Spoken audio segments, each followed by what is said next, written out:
Last night, I dreamt I went to Mandalay again. It seemed to me I stood by the iron gate leading to the drive, and for a while I could not enter, for the way was barred to me. Then, like all dreamers, I was possessed of a sudden with supernatural powers and passed like a spirit through the barrier before me. The drive wound away in front of me, twisting and turning as it had always done. But as I advanced, I was aware that a change had come upon it. Nature had come into her own again, and little by little had encroached upon the drive with long, tenacious fingers. On and on wound the poor thread that had once been our drive. And finally, there was Mandalay. Mandalay, secretive and silent. Time could not mar the perfect symmetry of those walls. Moonlight can play odd tricks upon the fancy, and suddenly it seemed to me that light came from the windows. And then a cloud came upon the moon and hovered an instant like a dark hand before a face. The illusion went with it. I looked upon a desolate shell with no whisper of the past about its staring walls. We can never go back to Mandalay again. That much is certain. But sometimes, in my dreams, I do go back to the strange days of my life, which began for me in the south of France.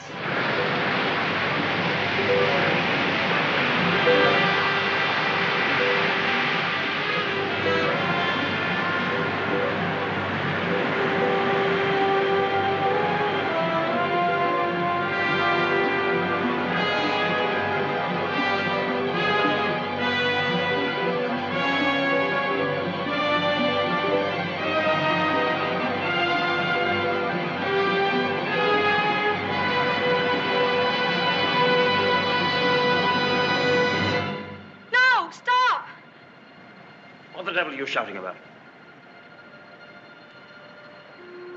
Who are you? What are you staring at? I'm sorry, I didn't mean to stare, but I only thought... Oh, you did it. Well, what are you doing here? I was only walking. Well, get on with your walking. Don't hang about here screaming.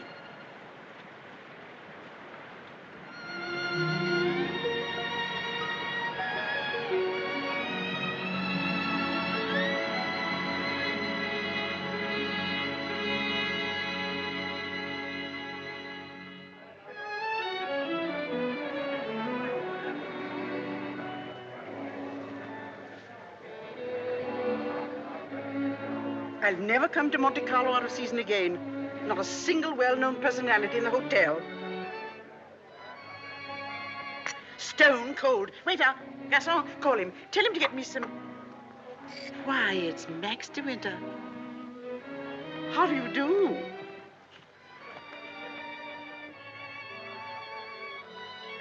How do you do? I'm Edith Van Hopper. It's so nice to run into you here, just when I was beginning to despair of finding any old friends here in Monte. But do sit down and have some coffee. Mr. de Winter's having some coffee with me. Go and ask the stupid waiter for another cup. I'm afraid I must contradict you. You shall both have coffee with me. Garçon, give me some coffee, please. Cigarette? No, thank you. You know, I recognized you just as soon as you came in, though I haven't seen you since that night at the casino at Palm Beach. Perhaps you don't remember an old woman like me. Are you playing the tables much here at Monte? No, I'm afraid that sort of thing ceased to amuse me years ago. I can well understand that. As for me, if I had a home like Mandalay, I should certainly never come to Monte.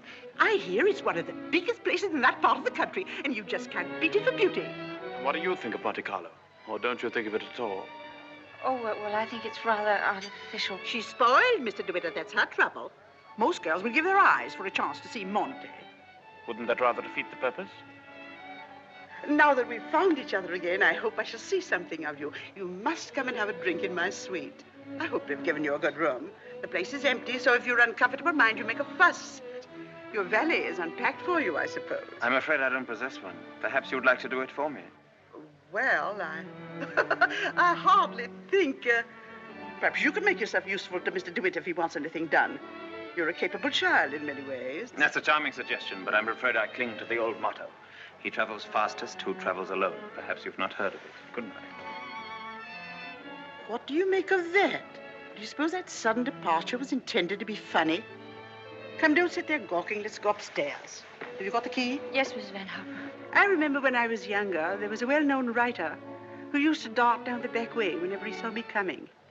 I suppose he was in love with me and wasn't quite sure of himself. Well, c'est la vie. By the way, my dear, don't think that I mean to be unkind, but you were just a teeny-weeny bit forward with Mr. De Winter. Your effort to enter the conversation quite embarrassed me, and I'm sure it did him. Men loathe that sort of thing. Oh, come, don't sulk. After all, I am responsible for your behavior here. Perhaps he didn't notice it. Poor thing. I suppose he just can't get over his wife's death. They say he simply adored her.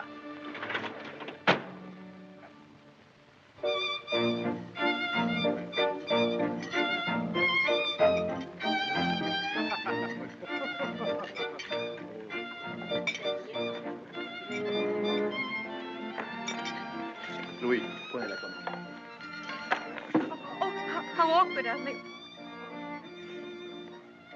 What a stupid thing to do. Oh, I'm so sorry. Please don't bother. It doesn't really matter. Oh, leave that, leave that. Go and lay another place at my table. Mademoiselle will have lunch with me. Oh, but I couldn't possibly. Why not?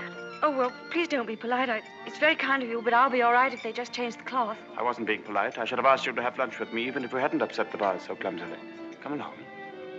We needn't talk to each other if we don't feel like it. Well, thank you very much.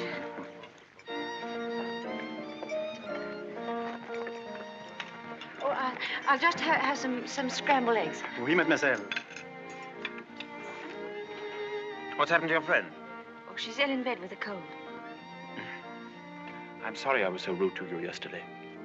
The only excuse I can offer is that I've become boorish through living alone. You weren't really. You simply wanted to be alone and... Tell me, is Mrs. Van Hopper a friend of yours or just a relation? No, she's my employer. I'm what is known as a paid companion. I didn't know companionship could be bought. I looked up the word companion in the dictionary once. It said, a friend of the bosom. I don't envy you the privilege. Well, she's very kind, really, and I have to earn my living. Haven't you any family? No, my mother died years and years ago, and then there was only my father, and he died last summer. And then I took this job. How rotten for you. Yes, it was rather, because, you see, we got on so well together. You and your father? Yes, he was a lovely person, very unusual. What was he? A painter. Ah, was he a good one? Well, I thought so, but people didn't understand him. Yes, that's often the trouble. He painted trees. At least it was one tree. You mean he painted the same tree over and over again? Yes, you see, he had a theory that if you should find one perfect thing or place or person, you should stick to it. Do you think that's very silly? Not at all. I'm a firm believer in that myself. And what did you find to do with yourself while he was painting his tree? Well, I sat with him and I sketched a little. I don't do it very well, though. Oh, you're going sketching this afternoon? Yes. Where? Oh, I haven't made up my mind. I'll drive you somewhere in the car. Oh, no, please, I didn't mean... Oh, nonsense. Finish up that mess and we'll get along. Thank you, it's very kind of you, but I'm not very hungry. Oh, come on, eat it up like a good girl.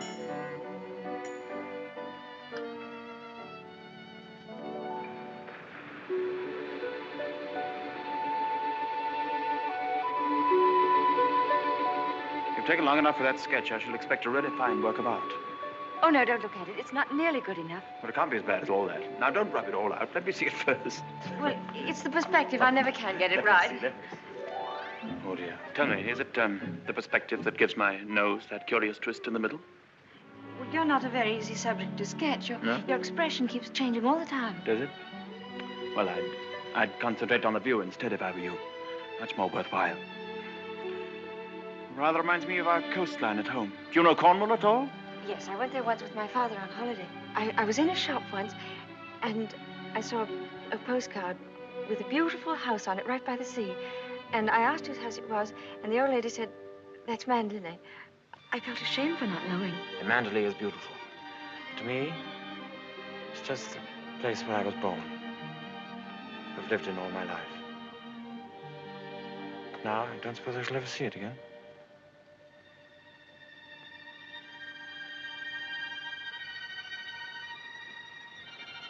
We're lucky not to be home during the bad weather, aren't we?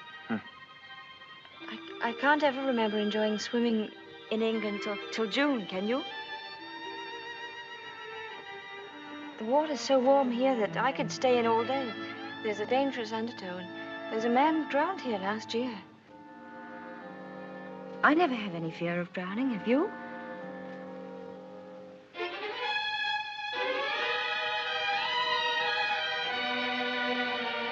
Come, I'll take you home.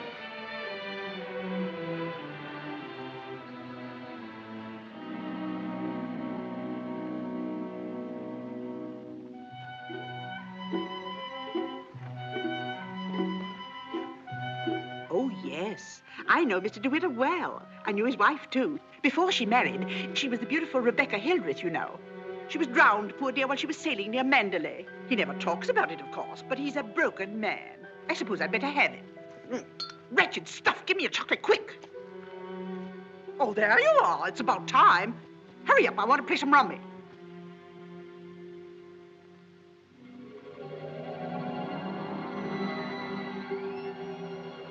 She was the beautiful Rebecca Hildreth, you know. They say he simply adored her. She was the beautiful Rebecca Hildreth, you know. I suppose he just can't get over his wife's death.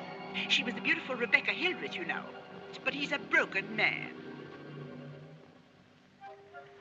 Bonjour. Well, where are you going? Oh, I thought I'd take a tennis lesson. I see. I suppose you've had a look at the pro, and he's desperately handsome, and you've conceived a schoolgirl crush on him. All right, go ahead and make the most of it. Off duty? Oh, yes, Mrs. Van Hopper's cold's turned into flu, so she's got a trained nurse. I'm sorry for the nurse. You keen on tennis? No, not particularly. That's good. We'll go for a drive.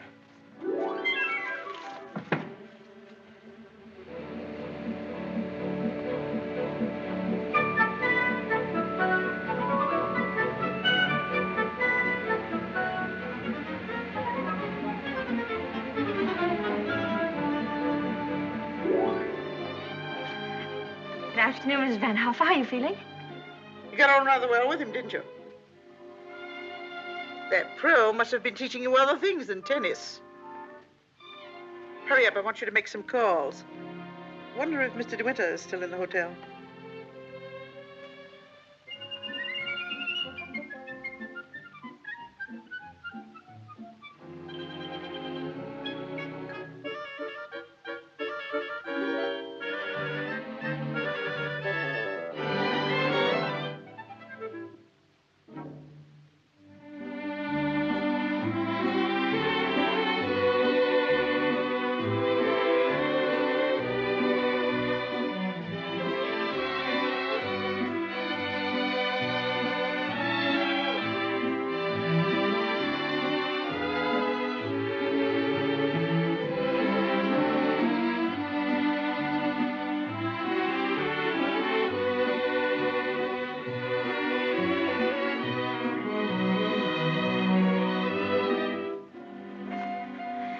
I go now? For the number of lessons you've had, you ought to be ready for Wimbledon. But this will be your last, so make the most of it.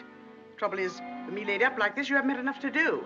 But I'm getting rid of that nurse today, and from now on, you'll stick to your job.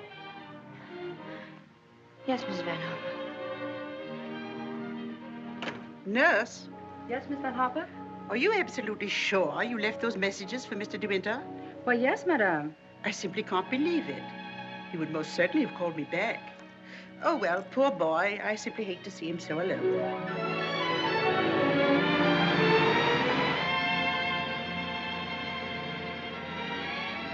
You know, I wish there could be an invention that bottled up the memory like perfume, and it never faded, never got stale. And then whenever I wanted to, I could uncork the bottle and live the memory all over again. And what particular moment in your young life would you want to keep? Oh, all of them. All these last few days. I feel as though I'd collected a whole shelf full of bottles. Sometimes, you know, those little bottles contain demons that have a way of popping out at you just as you're trying most desperately to forget.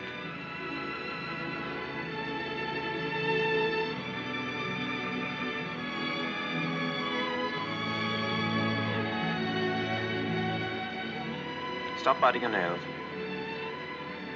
Oh, I wish I were a woman of 36, dressed in black satin with a string of pearls. You wouldn't be here with me if you were. Would you please tell me, Mr. De Winter, why you asked me to come out with you? Oh, it's obvious that you want to be kind, but why do you choose me for your charity?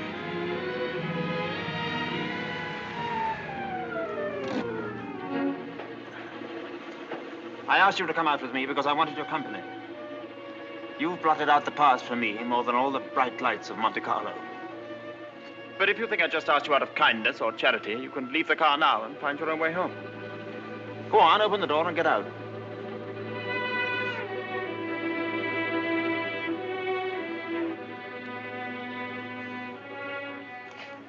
Better blow your nose. Please don't call me Mr. De Winter. I've a very impressive array of first names. George Fortescue Maximilian. But you needn't bother with them all at once. My family call me Maxim. And another thing. Please promise me never to wear black satin or pearls. Or to be 36 years old. Yes, Maxim.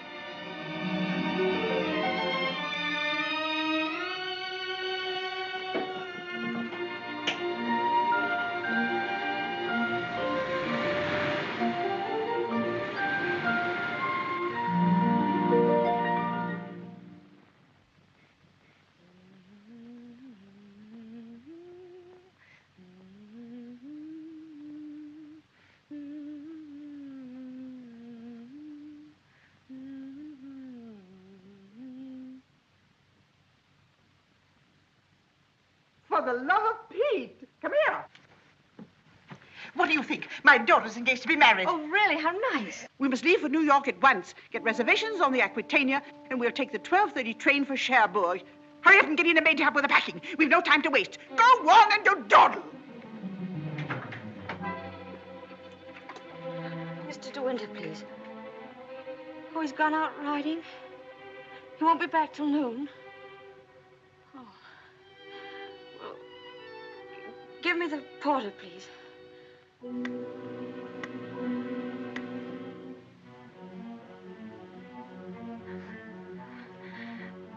I'll go and see if there's anything left in my room.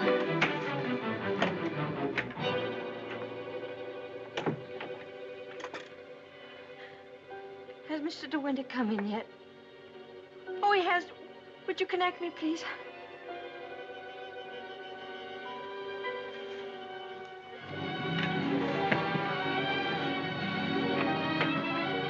Oh, I was looking for my book. I suppose I've packed it. Well, come on. The car's waiting at the door.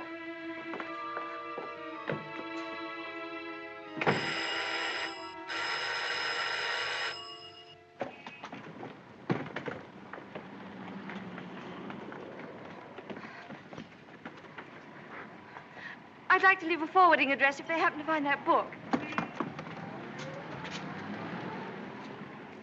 Would you ring Mr. De Winter, please? Yes, madame. 182.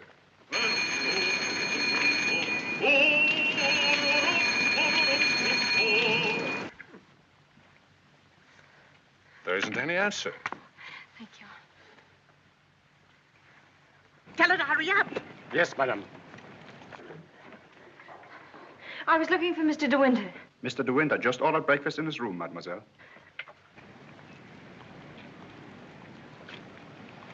Come in.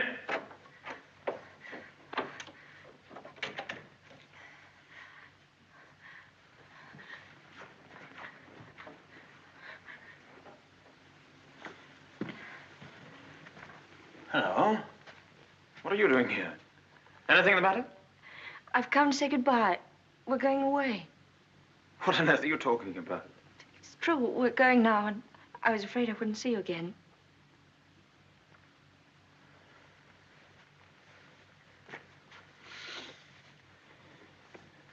Where's she taking you to? New York. I don't want to go. I shall hate it. I shall be miserable.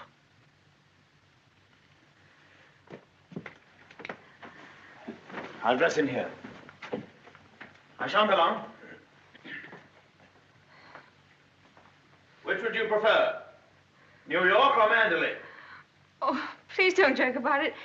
Mrs. Van Hopper's waiting, and I'd better say goodbye now. I repeat what I said. Either you go to America with Mrs. Van Hopper, or you come home to Mandalay with me. You mean you want a secretary or something? I'm asking you to marry me, you little fool.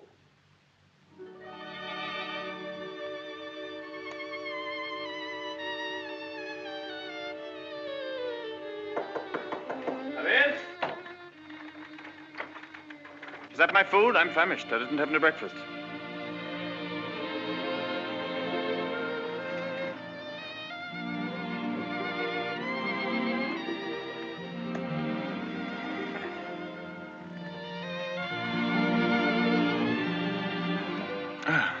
My suggestion didn't seem to go at all well. Sorry. Oh, but you don't understand. It's that well, I'm not the sort of person men marry. What on earth do you mean? I don't belong in your sort of world, for one thing. Well, what is my sort of world? Oh, well, mandolin, you know what I mean. Well, I'm the best judge of whether you belong there or not.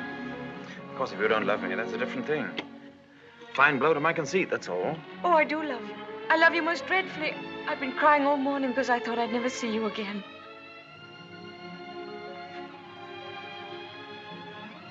Bless you for that.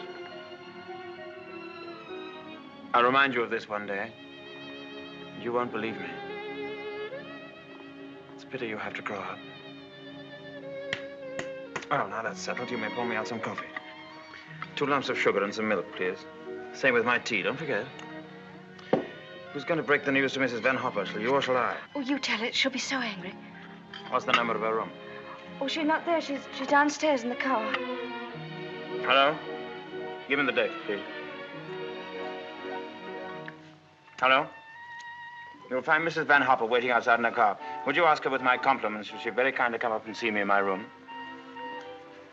Yes, in my room. Mr. De Winter says, please, for you to come up to his room. Mr. De Winter? Why, certainly.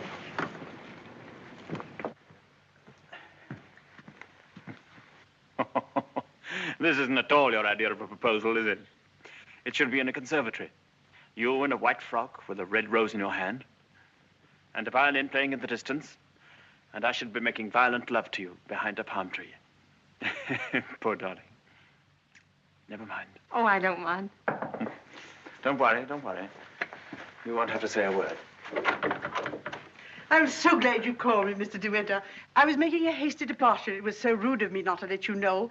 But a cable came this morning announcing that my daughter is engaged to be married. That's rather a coincidence, Mrs. Van Hopper. I asked you up here in order to tell you of my engagement. You don't mean it?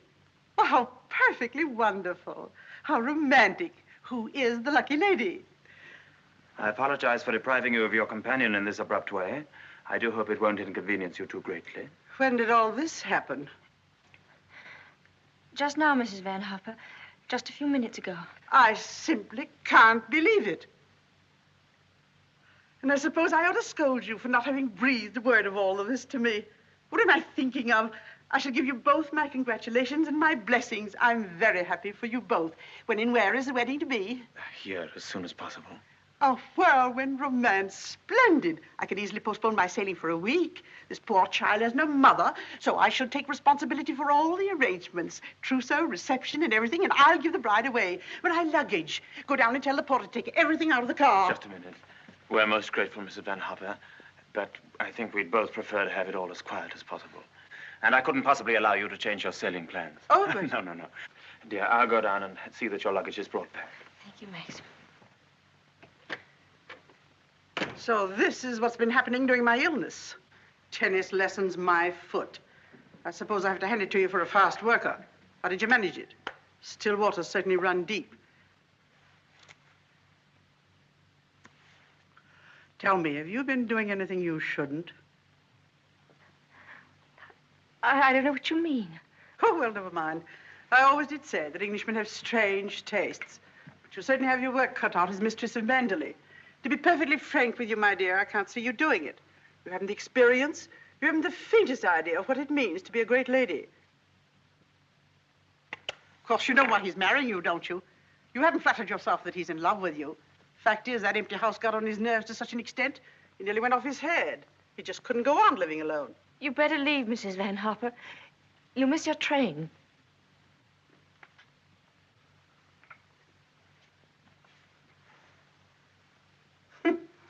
Mrs. De Winter. Goodbye, my dear, and good luck.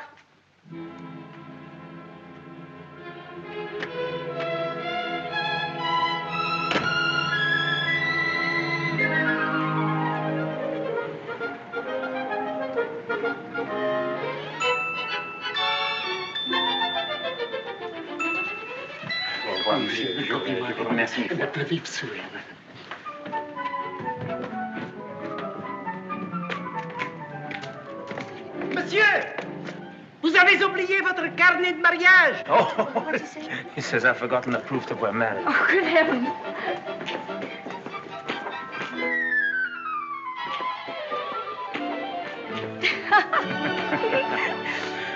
Somebody else had the same idea.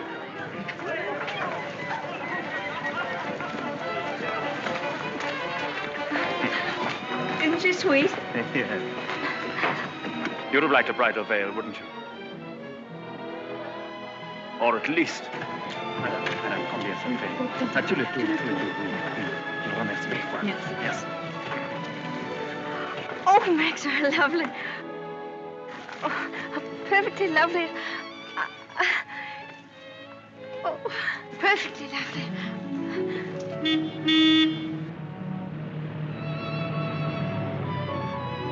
Welcome home, Mr. De Winter. Thank you, Smith.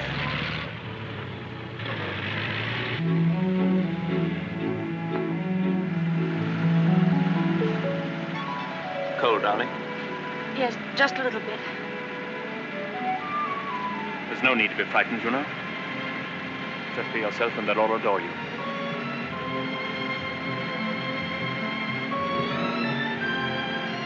You don't have to worry about the house at all. Mrs. Danvers is the housekeeper. Just leave it to her.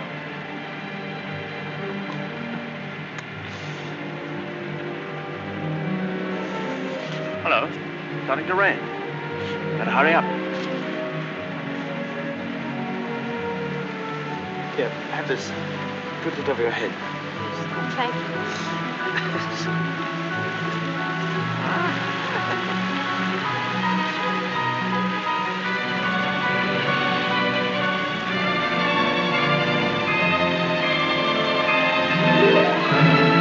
That's it. That's Manderley.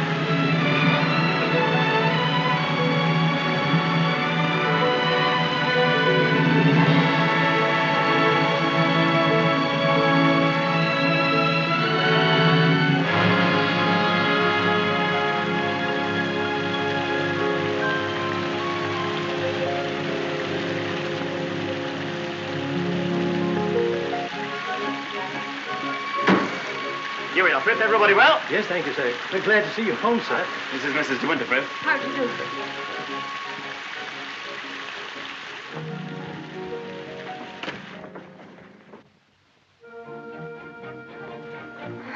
I didn't expect the whole staff to be in attendance. Mr. Danvers' orders, sir. Oh, sorry about this. Won't take long.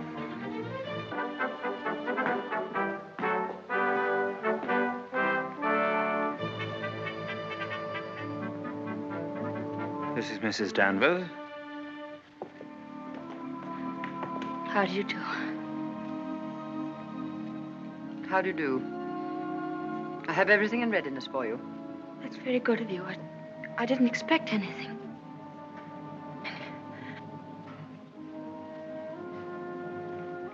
I think we'd like some tea, Frith. Ready in the library, sir. Come along, darling.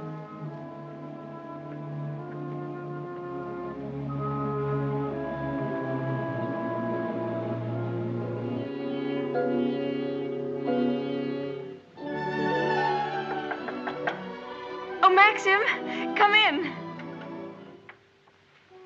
Oh, good evening, Mrs. Danvers. Good evening, madam.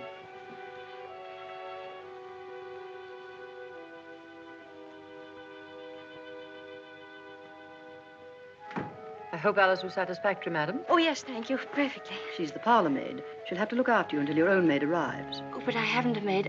I'm sure Alice will do very nicely. I'm afraid that would not do for very long, madam. It's usual for ladies in your position to have a personal maid. I hope you approve the new decoration of these rooms, madam. Oh, I didn't know it'd been changed. I hope you haven't been to too much trouble. I only followed out Mr. De Winter's instructions. Oh, well, what did it look like before? It had an old paper and different hangings. It was never used much, except for occasional visitors. Oh, then it wasn't Mr. De Winter's room originally. No, madam. He's never used the east wing before. Of course, there's no view of the sea from here. The only good view of the sea is from the west wing. The room's very charming, and I'm sure I'll be comfortable. If there's anything you want done, madam, you have only to tell me. I suppose you've been at Manderley for many years, longer than anyone else. Not so long as Frith. He was here when the old gentleman was living, when Mr. De Winter was a boy. Oh, I see, and you didn't come till after that.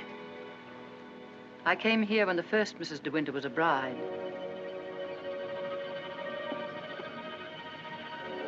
Mrs. Danvers, I do hope we'll be friends.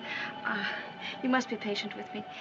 This sort of life is new to me, and I do want to make a success of it and make Mr. De Winter happy, so I know I can leave all the household arrangements to you. Very well.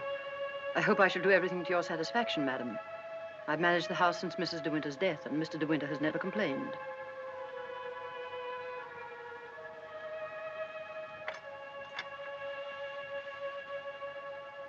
I think I'll go downstairs now.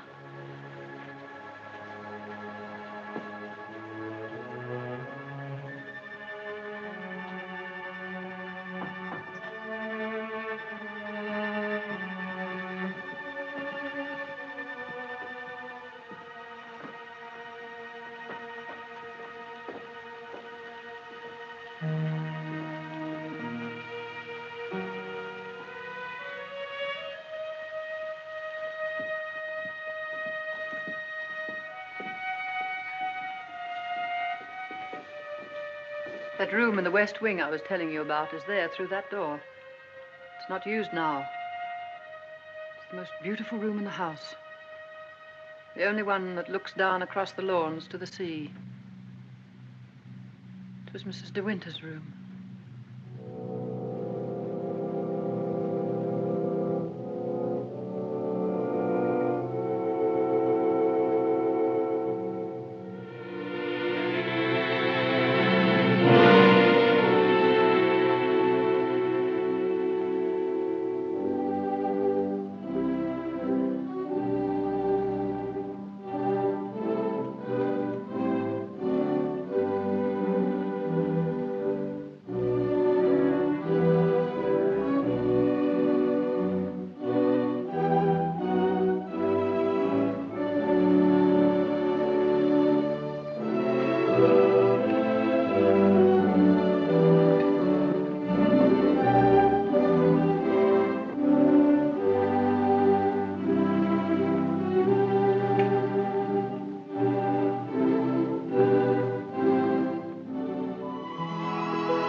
Good morning. Good morning. You're Mrs. De Winter, aren't you? Yes. My name's Crawley. I manage the estate for Maxim. Awfully glad to meet you. There's a fearful lot of stuff piled up while Maxim was away. Yes, I'm sure there must have been. I do wish I could help with some of it. No, no. Frank never allows anybody to help him. He's like an old mother hen with his bills and rents and taxes. Come on, Frank, we must go over these estimates. I'll get my papers. You'll find quantities of breakfast over there, but you must eat it all or cook will be mortally offended. Well, I'll do my best, Maxim. I have to go over the place with Frank just to make sure that he hasn't lost any of it. You'll be all right, won't you? Getting acquainted with your new home. Have a look at the Times. There's a thrilling article on what's the matter with English cricket. Oh, yes. My sister Beatrice and her husband, Giles Lacey, have invited themselves over for lunch. Today? Yes. I suppose the old girl can't wait to look you over. You'll find her very direct. If she doesn't like you, she'll probably tell you so to your face. Don't worry, darling. I'll be back in time to protect you from her. Goodbye, darling. Goodbye, Maxim. Goodbye. Goodbye.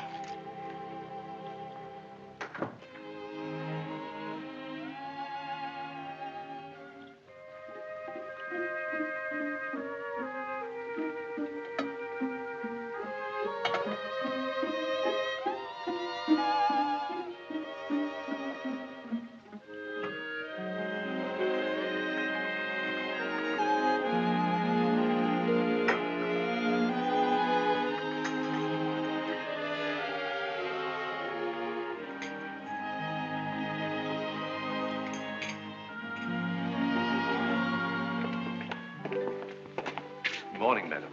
Good morning, Frith.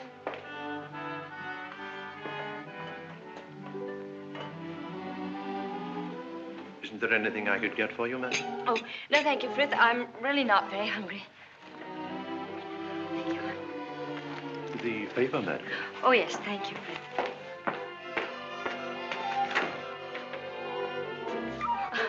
I slipped. Oh, thank you, Frith.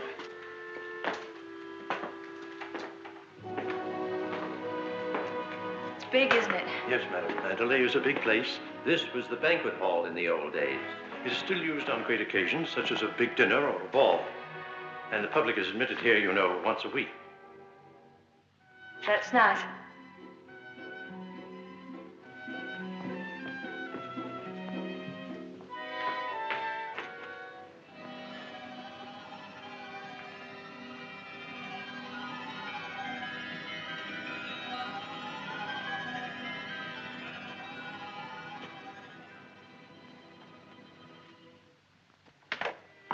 I beg pardon, madam.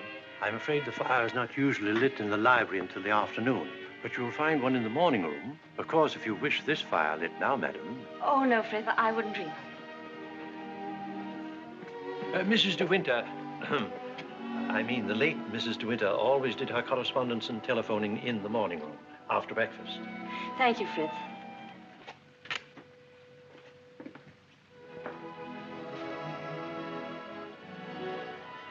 Is anything wrong, madam?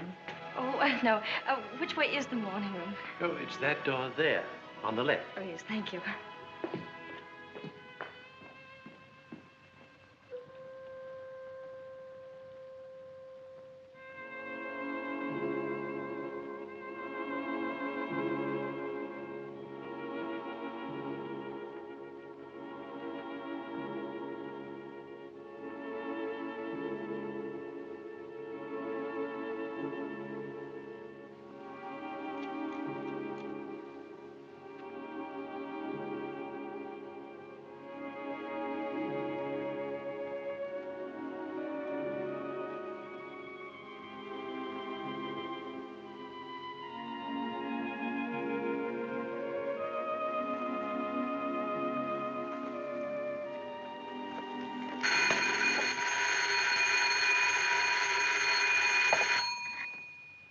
Mrs. De Winter?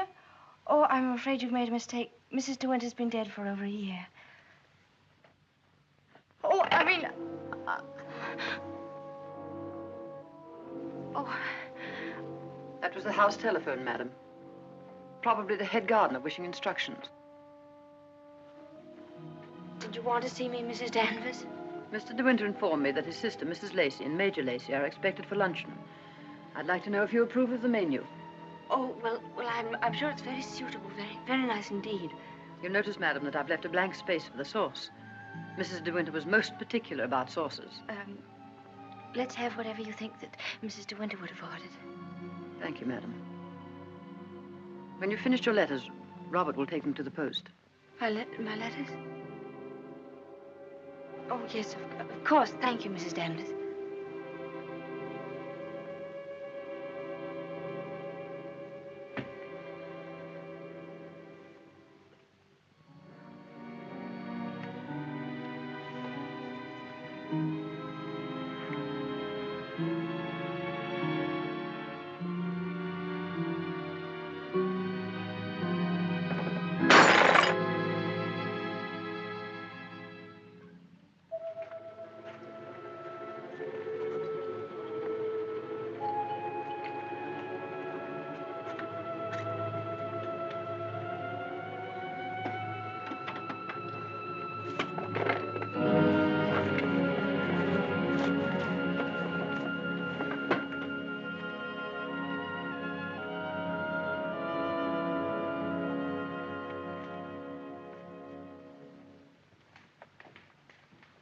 How are you, Frith?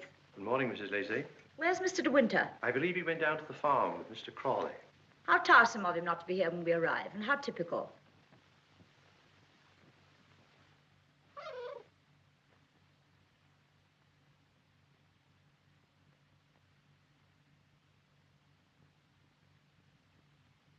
I must say old Danvers keeps the house looking lovely.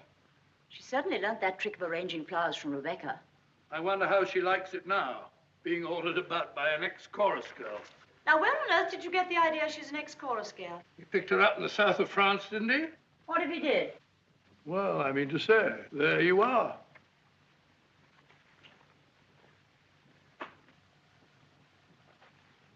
How do you do? I'm Maxim's wife. How do you do? Well, I must say you're quite different from what I expected. Oh, but Cecilia, she's exactly what I told you she'd be. Well, how do you like Mandela? Very beautiful, isn't it? And how do you get along with Mrs. Danvers? Well, I've never met anyone quite like her before. You mean she scares you? She's not exactly an oil painting, is she? Giles, you're very much in the way here. Go somewhere else. Well, I'll try and find Maxim, shall I? Giles? I didn't mean to say anything against Mrs. Danvers. Oh, there's no need for you to be frightened of her. But I shouldn't have any more to do with her than you can help. Shall we sit down? Oh, yes, please. You see, she's bound to be insanely jealous at first. And she must resent you bitterly. Why should she? Don't you know? I should have thought Maxine would have told you. She simply adored Rebecca.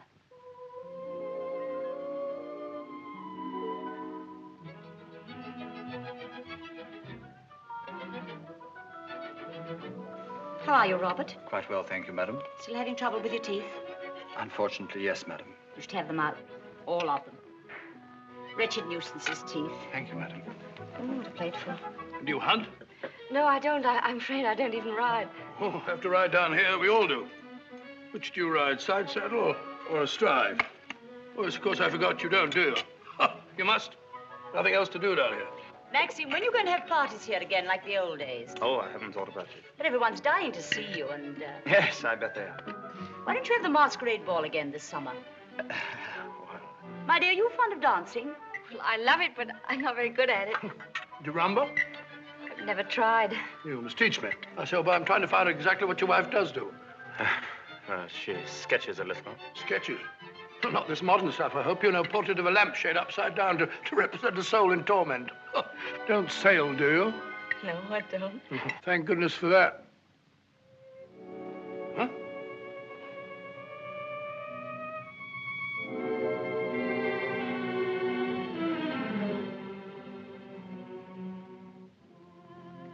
You're very much in love with Maxim, aren't you? Yes, I can see you are. Don't mind my saying so, but why don't you do something about your hair? Why don't you have it cut or sweep it back behind your ears? Oh, no, that's worse. What does Maxim say about it? Does he like it like that? Well, he never mentions it. Oh, well, don't go by me. I can see by the way you dress you don't care a hoot how you look. But I wonder Maxim hasn't been at you. He's so particular about clothes. I don't think he ever notices what I wear. Oh, well, he must have changed a lot then.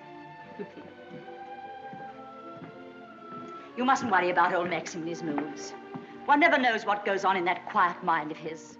Often he gets into a terrible rage. And when he does... But I don't suppose he'll lose his temper with you. You seem such a placid little thing. Come along, old girl. We've got to be on the first tee at 3 o'clock. All right, I'm coming. Well, goodbye, Maxim, old boy. Goodbye, Giles. Thanks for coming, old boy. Goodbye, my dear. Forgive me for asking you so many rude questions. We both really hope you'll be very happy. Thank you, Beatrice. Thank you very much.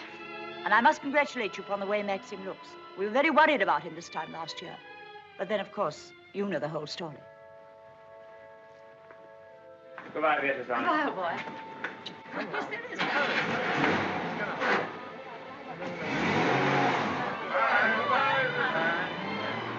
Well, thank heavens they've gone. Now we can have a walk about the place. Looks as though we might have a shower, but you won't mind that, will you? No, but wait a minute. I'll go upstairs and get a coat. There's a heap of Macintoshes in the flower room. Robert, run and get a coat from the flower room for Mrs. De Winter, will you? What do you think of Beatrice? Oh, I liked her very much, but she kept saying that I was quite different from what she expected. What the devil did she expect? Oh, someone smarter and more sophisticated, I'm afraid. Oh. Do you like my hair? Your hair? Yes, of course I do. What's the matter with it? Oh, I don't know. I just wondered. How funny you are. Thank you. Do I have to put it on? Yes, certainly, certainly, certainly. Can't be too careful with children. Come on, Jasper. Come and take some of that fat off.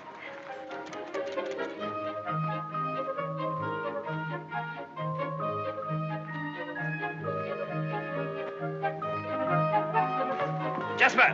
Here, not that way. Come here. Where does that lead to?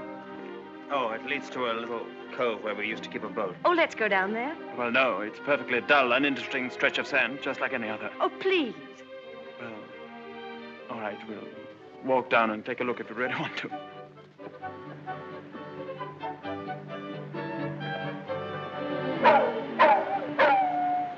That's Jasper. There must be something wrong. Perhaps he's hurt himself. No, he's all right. Leave him alone. Don't you think I'd better go and see? Don't bother about him, I tell you. He can't come to any harm. He'll find his own way back.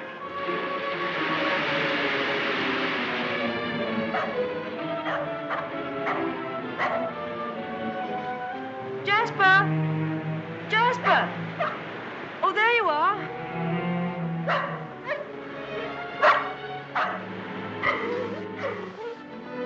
What do you want in there, Jasper? Come on. Come on.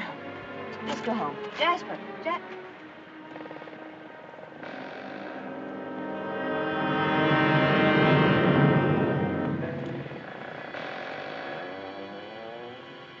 Oh. I didn't know that there was anybody. I know that dog. He comes for the house. He ain't yourn. No, he's Mr. De Winter's dog. Have you anything I could tie him with?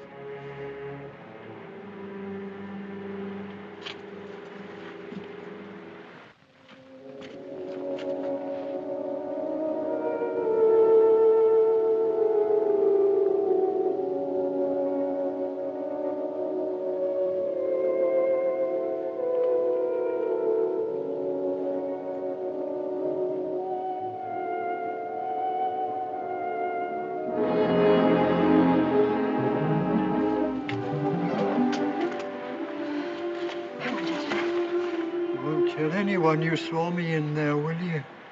Don't you belong on the estate? I wasn't doing nothing. I was just putting my shells away. She's gone in the sea, ain't she? She'll never come back no more. No, she'll never come back. Come on, Jasper.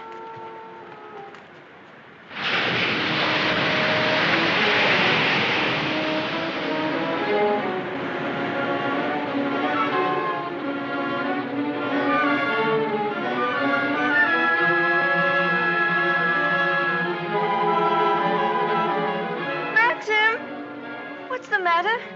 Maxim! I'm sorry I was such a time, but I had to find a rope for Jasper. Hurry up, Jasper, for heaven's sake. Please wait for me. Maxim, what is it? You look so angry. You know I didn't want you to go there, but you deliberately went. Why not? There was only a cottage down there and a strange man who was... You didn't go into the cottage, did you? Yes, the door. Well, don't go there again, do you hear? Why not? Because I hate the place, and if you had my memories, you wouldn't go there or talk about it or even think about it. What's the matter? Oh, I'm sorry, please. We should have stayed away. We should never have come back to Mandalay. Oh, what a fool I was. I made you unhappy. Somehow I've hurt you. Oh, I can't bear to see you like this. Because I love you so much. Do you? Do you? Ah, I've made you cry. Forgive me. I sometimes seem to fly off the handle for no reason at all. Don't I? Come. We'll go home and have some tea and forget all about it. Yes, let's forget all about it. Here, let me have Jasper.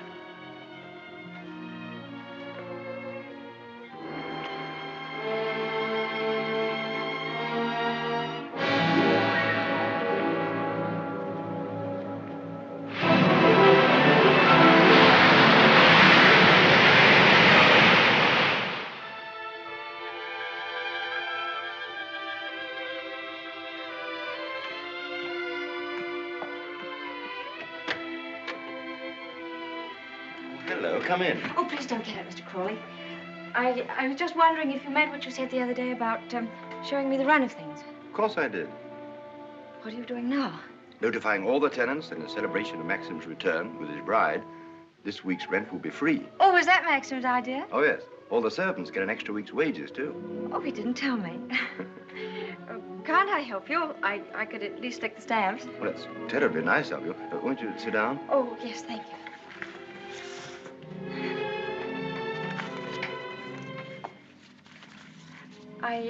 I was down at the cottage on the beach the other day. There was a man there, a queer sort of person. Jasper kept barking at him. Oh, yeah. Must have been Ben. Excuse me. He's quite harmless. We give him odd jobs now and then. That cottage place seemed to be going to rack and ruin. Why isn't something done about it? Well, I think if Maxim wanted anything done about it, he'd tell me. Are those all Rebecca's things down there? Yes. Yes, they are. What did she use the cottage for? The boat used to be moored near there. What boat? What happened to it? Was that the boat she was sailing in when she was drowned? Yes. Capsized and sank. She was washed overboard. Wasn't she afraid to go out like that alone? She wasn't afraid of anything. Where did they find her? Near Edgecombe. About 40 miles up channel, about 2 months afterwards. Maxim went up to identify her. It was horrible for him. Yes, it must have been. Mr. Crawley, please don't think me morbidly curious. It isn't that. It's just that I feel at such a disadvantage. All the time, whenever I meet anyone, Maxim's sister or even the servants, I know they're all thinking the same thing.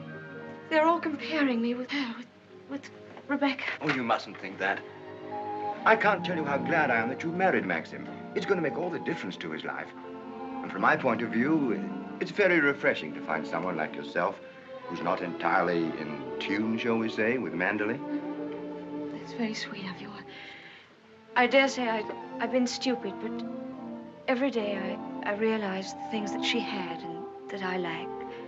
Beauty and wit and intelligence and all the things that are so important in a woman. Oh, you have qualities that are just as important.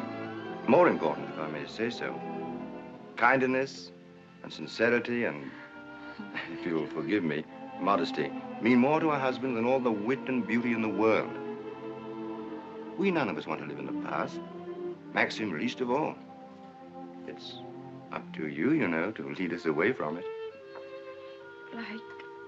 I promise you I won't bring this up again, but before we end this conversation, would you answer just one more question?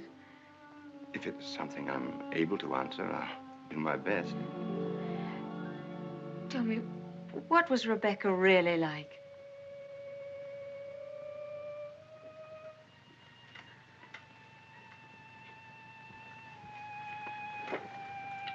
I suppose she was the most beautiful creature I ever saw.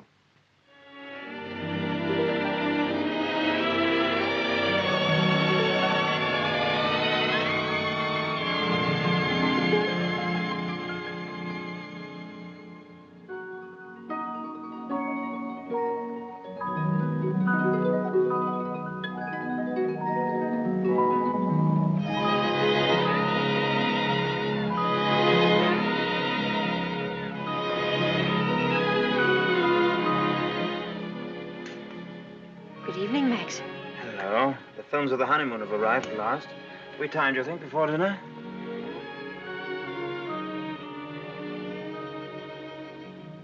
What on earth have you done to yourself? Oh, nothing. I just ordered a new dress from London. I hope you don't mind. Oh, no. Well, do you think there's something's right for you? Doesn't seem your type at all. I thought you'd like it. And what have you done to your hair? Oh, I see. Oh, dear, oh, dear, oh, dear. I'm sorry. You look lovely, lovely. It's very nice for a change. Shall we see these pictures?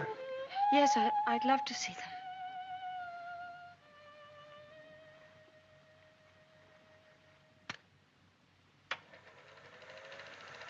Ah, look now. Oh, look at that. Wasn't it wonderful, darling? Can't we go back there someday? Yes, of course, of course. Ah, look at you. Won't our grandchildren be delighted when they see how lovely you were? Oh, look at you. Yes. Oh, I see. Oh, I like that. Look at that. That's very nice. Oh, remember that. Yes. Oh, I wish our honeymoon could have lasted forever, Max. Oh, dash it, look. Oh, hang it. Threaded it up wrong as usual or something. Yes, Frith, what is it? Excuse me, sir. May I have a word with you? Yes. Come in. It's about Robert, sir. There's been a slight unpleasantness between him and Mrs. Danvers. Oh, dear. Robert is very upset. Oh, this is trouble. What is it? It appears that Mrs. Danvers has accused Robert of stealing a valuable ornament from the morning room. Robert denies the accusation most emphatically, sir. What was the thing, anyway? China Cupid, sir. Oh, dear, that's one of our treasures, isn't it? Well, tell Mrs. Danvers to get to the bottom of it somehow and tell her I'm sure it wasn't Robert. Very good, sir. Oh, why do they come to me with these things? That's your job, sweetheart. Maxim, I wanted to tell you, but, well, I forgot. The fact is, I broke the China Cupid. You broke it? Now, why on earth didn't you say something about it when Frith was here? I don't know. I didn't like to. I was afraid he'd think me a fool. Well, you think you're much more of a fool now. You'll have to explain to him and Mrs. Danvers. Oh, no, Maxim, you do it. I'll go upstairs. Don't be such a little idiot, darling. Anybody would think you were afraid of them. It's all a mistake, Mrs. Danvers. Apparently, Mrs. De Winter broke the cupid herself and forgot to say anything about it. I'm so sorry. I never thought that I'd get Robert into trouble. Is it possible to repair the ornament, madam? No, I'm afraid it isn't. It was smashed into pieces. What did you do with the pieces? Well, I put them at the back of one of the drawers in the writing desk. Well, it looks as though Mrs. De Winter were afraid you were going to put her in prison, doesn't it, Mrs. Danvers? Well, never mind. Do what you can to find the pieces, see if they can be mended, and above all, tell Robert to dry his tears. I shall apologize to Robert, of course. Perhaps if such a thing happens again, Mrs. De Winter will tell me personally. Yes, all right. Thank you, Mrs. Danvers.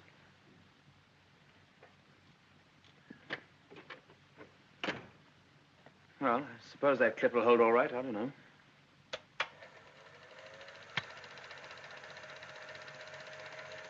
I'm awfully sorry, darling. It was very careless of me. Mrs. Danvers must be furious with me. Oh, hang Mrs. Danvers. Why on earth should you be frightened of her?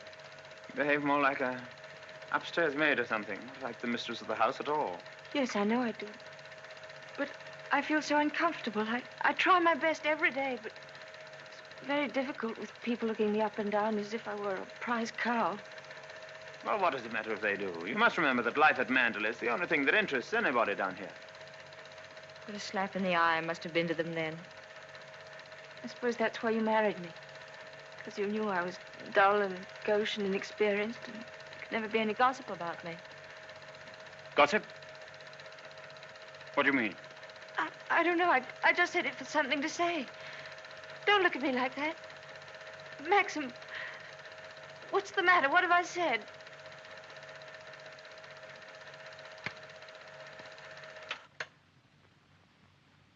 Wasn't a very attractive thing to say, was it? No. It was rude, hateful.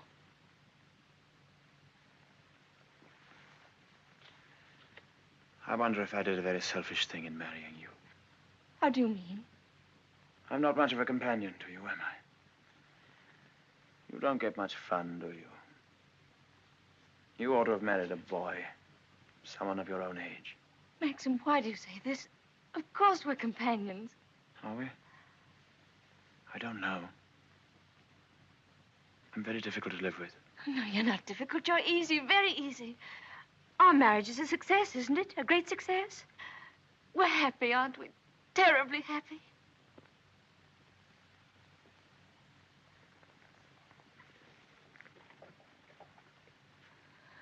If you don't think we are happy, it would be much better if you didn't pretend.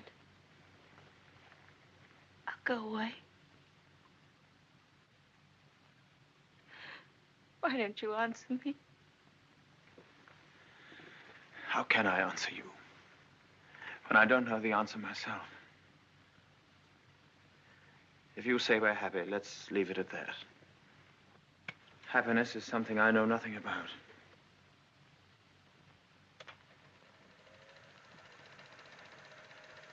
Oh, look.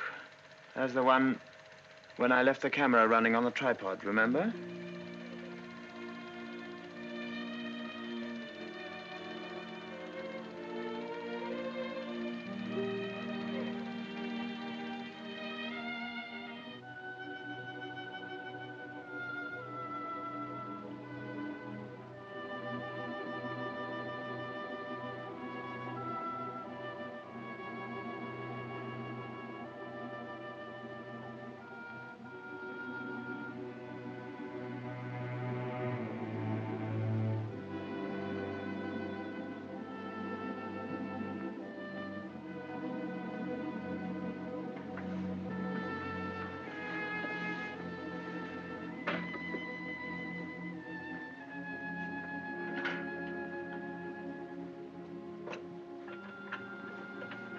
Pardon me, madam. Is there anything I can do for you?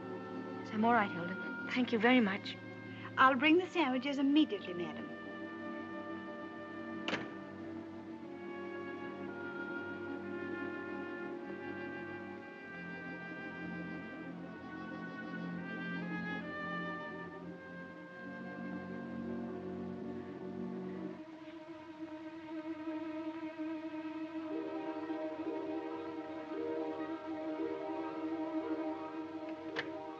Hilda, Yes, madam? the West Wing. Nobody ever uses it anymore, do they? No, madam. Not since the death of Mrs. De Winter.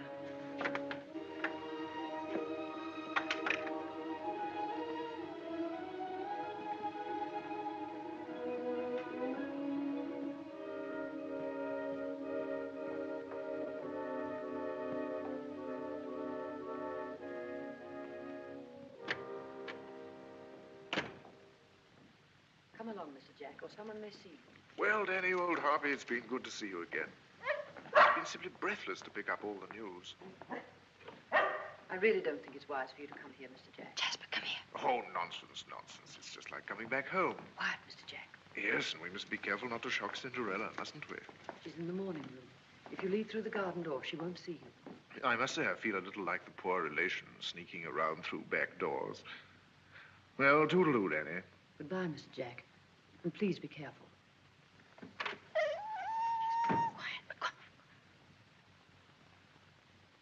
Looking for me? Oh, I didn't make you jump, did I? No, of course not. I didn't quite know who it was. Yes. You're pleased to see me, aren't you, old boy? I'm glad there's someone in the family to welcome me back to Manderley. And, how is dear old Max? Very well, thank you. I hear he went up to London, left his little bride all alone. It's too bad. Isn't he rather afraid that somebody might come down and carry you off? Danny, all your precautions were in vain. The mistress of the house was hiding behind the door. Oh, what about presenting me to the bride? This is Mr. Favell, madam. How do you do? How do you do? Won't you have some tea or something? Well, now, isn't that a charming invitation? I've been asked to stay to tea, Danny, and I have a good mind to accept. Oh, well, perhaps you're right. Pity, just we're getting on so nicely. We mustn't lead the young bride astray, must we, Jasper? Goodbye. It's been fun meeting you. Oh, and by the way, it would be very decent of you if you didn't mention this little visit to your revered husband. He doesn't exactly approve of me. Very well. That's very sporting of you. I wish I had a young bride of 3 months waiting for me at home. I'm just a lonely old bachelor. Fare thee well. Oh, and I know what was wrong with that introduction. Danny didn't tell you, did she? I'm Rebecca's favorite cousin. Toodaloo.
Do you wish anything, madam?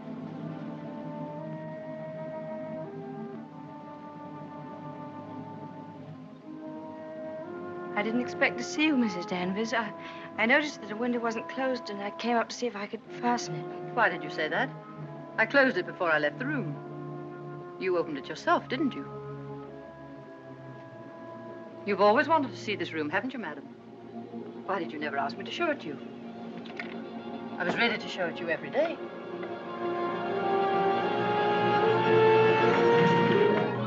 It's a lovely room, isn't it? Loveliest room you've ever seen. Everything is kept just as Mrs. De Winter liked it. Nothing has been altered since that last night. Come, I'll show you her dressing room. This is where I keep all her clothes. You would like to see them, wouldn't you?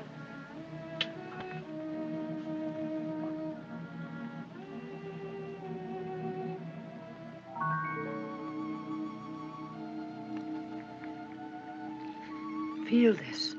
It was a Christmas present from Mr. De Winter.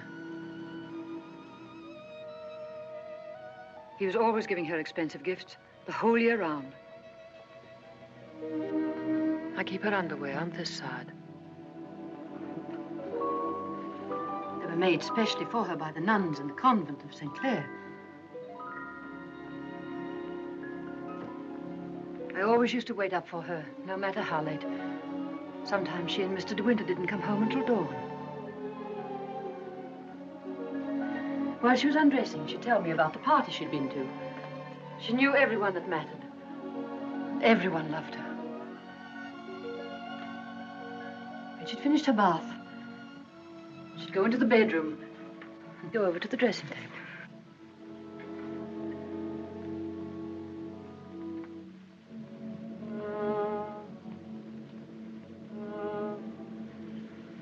Oh, you've moved her brush, haven't you? There, that's better. Just as she always laid it down. Come on, Danny. Hair drill, she would say. And I'd stand behind her like this and brush away for 20 minutes at a time.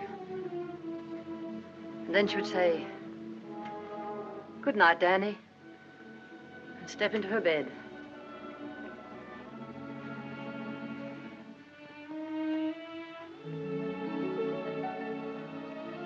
I embroidered this case for her myself, and I keep it here always.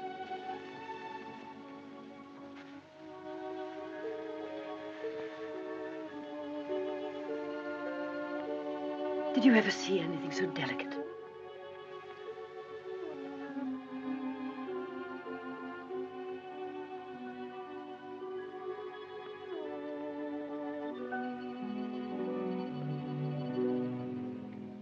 Look.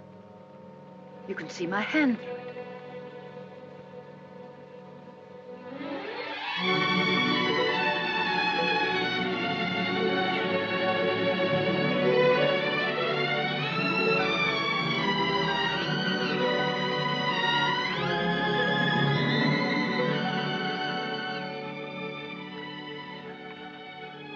You wouldn't think she'd been gone so long, would you? Sometimes when I walk along the corridor, I fancy I hear her just behind me. That quick, light step. I couldn't mistake it anywhere. It's not only in this room. It's in all the rooms in the house. I can almost hear it now. Do you think the dead come back and watch the living? I don't believe it. Sometimes. I wonder if she doesn't come back here to Manderley. Watch you and Mr. De Winter together. You look tired.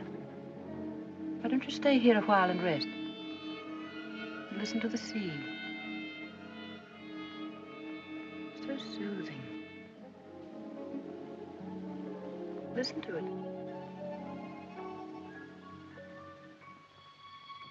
Listen. Listen to the sea.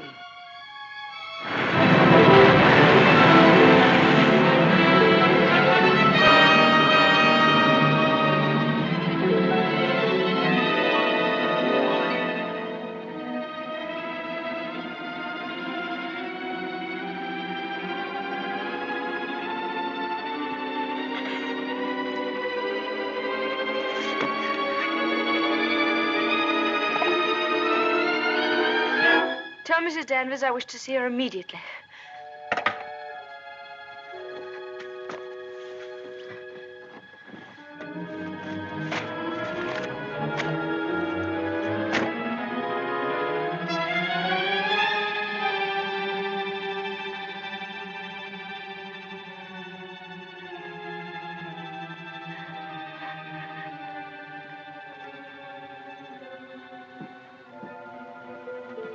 You sent for me, madam?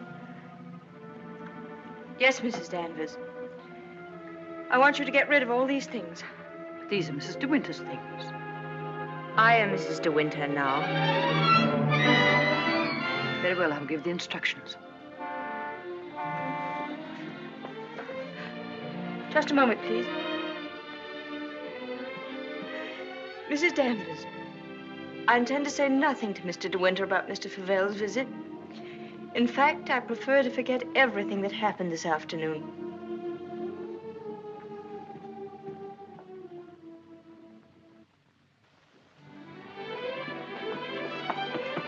Maxim, you were gone all day. Choking. Oh. Well. What have you been doing with yourself? Oh, I've been thinking. Oh, what did you want to do that for? Oh, come in here and I'll tell you. Darling, could we have a costume ball, just as you used to? Now, what put that into your mind? Has Beatrice been at you? No, but I feel that we ought to do something to make people feel that Manderley is just the same as it always was. Oh, please, darling, could we? You don't know what it would mean, you know. You would have to be a hostess to hundreds of people. All the county. And a lot of young people will come up from London and turn the house into a nightclub. Oh, yes, but I want to. Oh, please.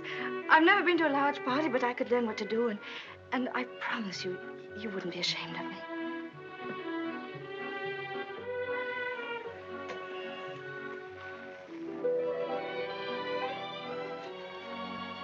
All right, if you think you'd enjoy it.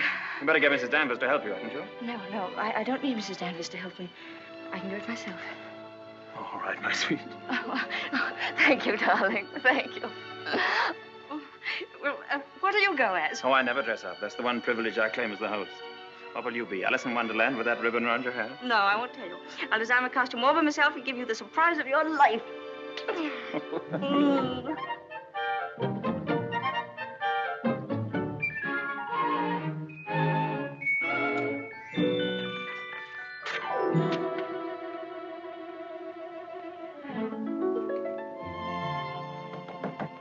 Come in.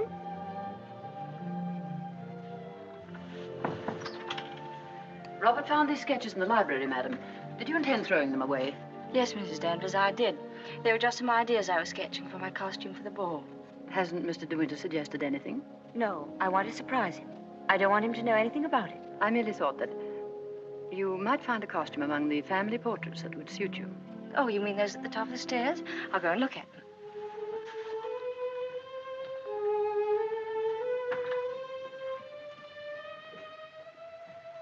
This one, for instance.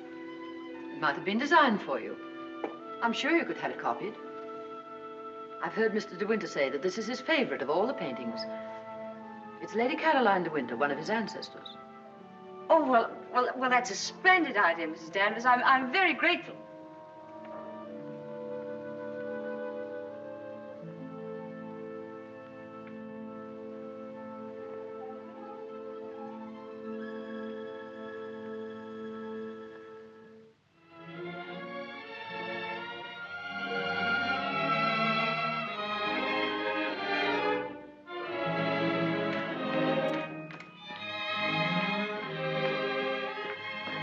Everything under control, Frith? Yes, thank you. Excuse me, sir. Are you supposed to be a schoolmaster? Oh, no. This is just my old cap and gown. Certainly makes a very nice costume, sir. And economical, too. Yes, that was the idea.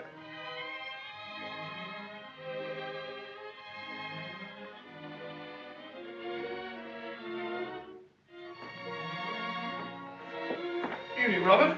Not very good weather for the ball. No, sir. Very misty on the way, and very chilly. Oh, this wig's so tight they ought to have sent an aspirin with it. Hello. Oh. What's the idea, Adam and Eve? Oh, Maxim, don't be disgusting. Strong man, old man. Oh, Where's my weight thing? what thing? You haven't left it in the car, have you? Oh. Oh, there it is. You were the first one down? Yes. Where's the child? And she's keeping a costume, a terrific secret. Wouldn't even let me into her room. Oh, lovely. I'll go up and give her a hand. I could do with a drink. Won't you catch cold in that thing? Don't be silly. Pure wool, old boy. Pardon me, sir. You forgot this.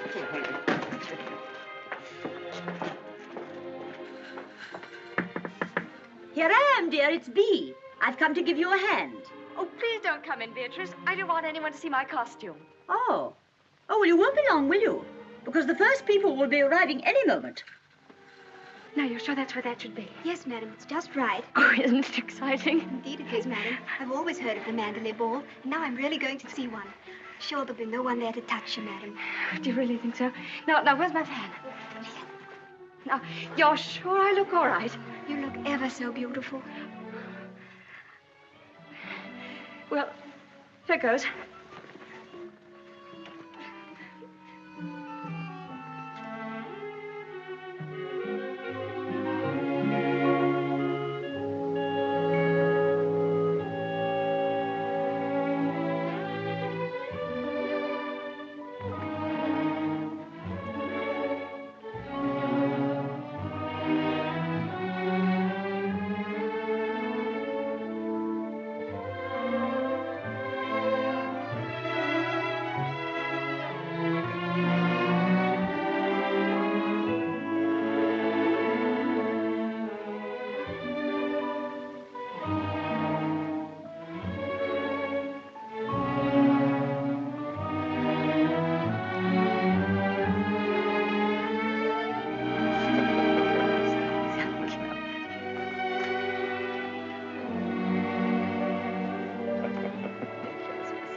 Good evening, Mr. De Winter.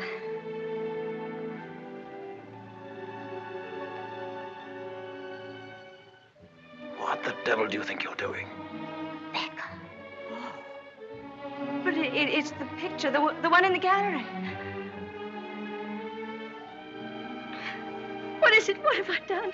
Go and take it off. Doesn't matter what you put on, anything will do.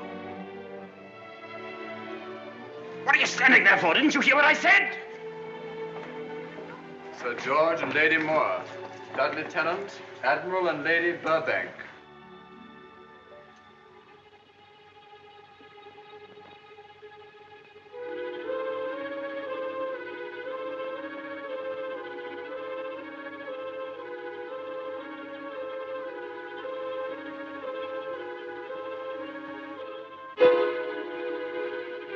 I watched you go down, just as I watched her a year ago. Even in the same dress, you couldn't compare. You knew it. You knew that she wore it, and yet you deliberately suggested I wear it. Why do you hate me? What have I done to you that you should ever hate me so? You tried to take her place. You let him marry you. I've seen his face, his eyes. They're the same as those first weeks after she died. I used to listen to him, walking up and down, all night long, night after night, thinking of her, suffering torture because he'd lost her. I don't want to know. I don't want to know. You thought you could be Mrs. De Winter, live in her house, walk in her steps, take the things that were hers, but she's too strong for you. You can't fight her. No one ever got the better of her. Never, never. She was beaten in the end, but it wasn't a man, it wasn't a woman. It was the sea. Oh, stop it, stop it, oh, stop it.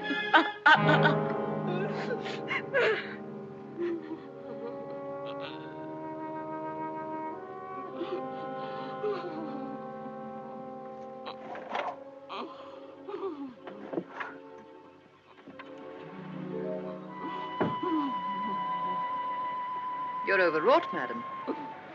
I've opened a window for you. A little air will do you good.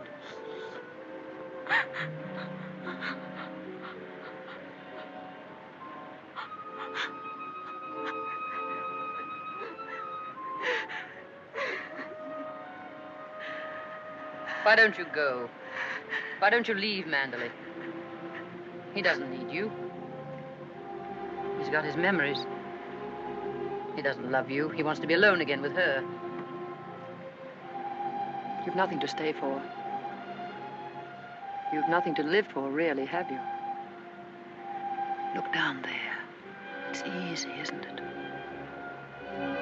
Why don't you? Why don't you? Go on. Go on. Don't be afraid.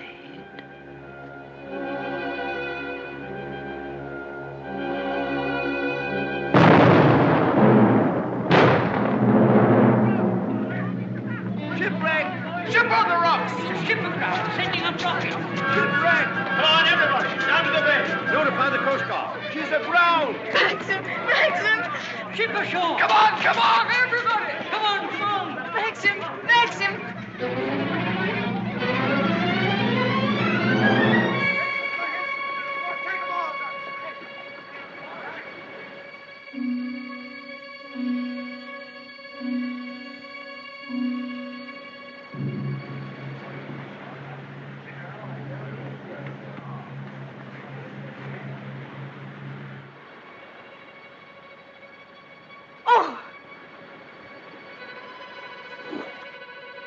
Ben, have you seen Mr. De Winter anywhere? She won't come back, will she? You said so. Who, Ben? What do you mean? Ah, the other one.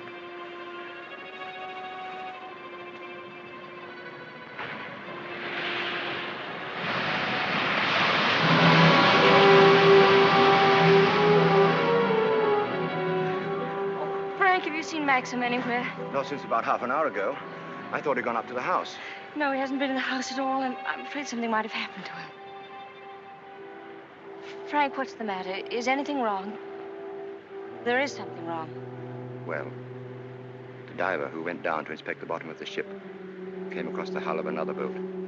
A little sailboat. Frank, is it? Yes. It's Rebecca's.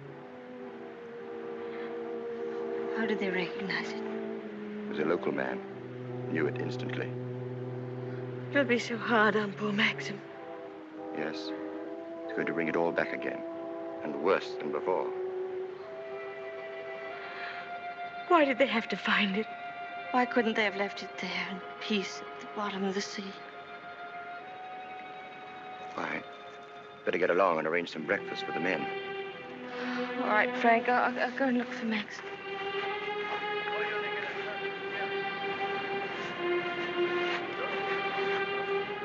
Headed for the reef. Runs out quite a way.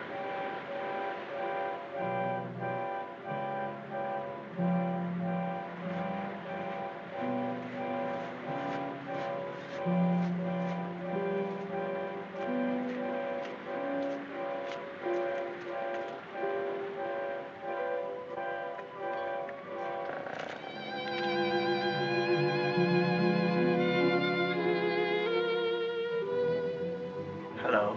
Maxim! You haven't had any sleep. Have you forgiven me? Forgiven you? What have I got to forgive you for? For last night, my stupidity about the costume. Oh, that. I'd forgotten. I was angry with you, wasn't I? Hmm. Maxim, can't we start all over again? I don't ask that you should love me. I won't ask impossible things. I'll be your friend, your companion. I'll be happy with that.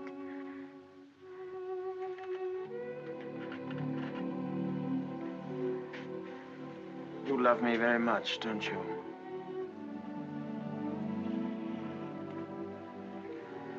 But it's too late, my darling. We've lost our little chance of happiness. No, Maxim, no. Yes. It's all over now. The thing's happened. The thing I've dreaded day after day. Night after night. Maxim, what are you trying to tell me? Rebecca has won.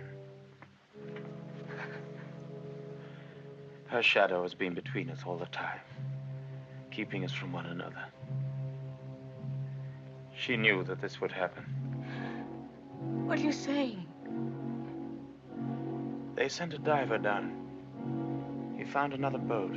Yes, I know. Frank told me.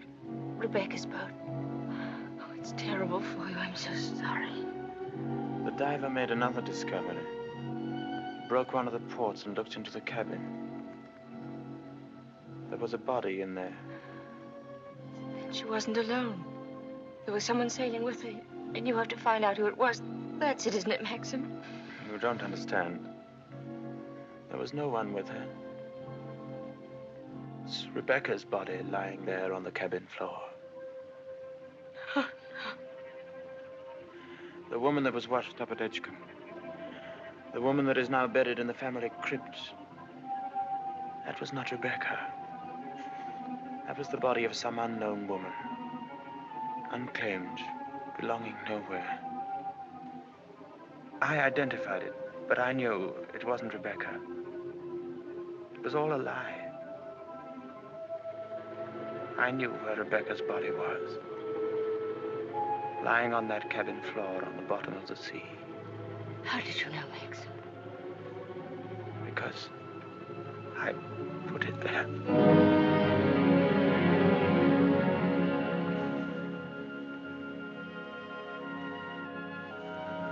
Will you look into my eyes and tell me that you love me now?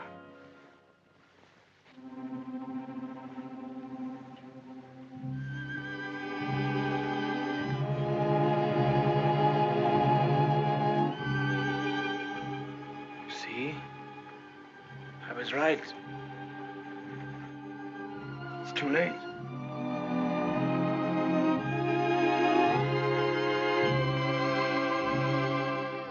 No, it's not too late. You're not to say that. I love you more than anything in the world. Oh, please, Maxim, kiss me, please. No. It's no use. It's too late. Oh, we can't lose each other now.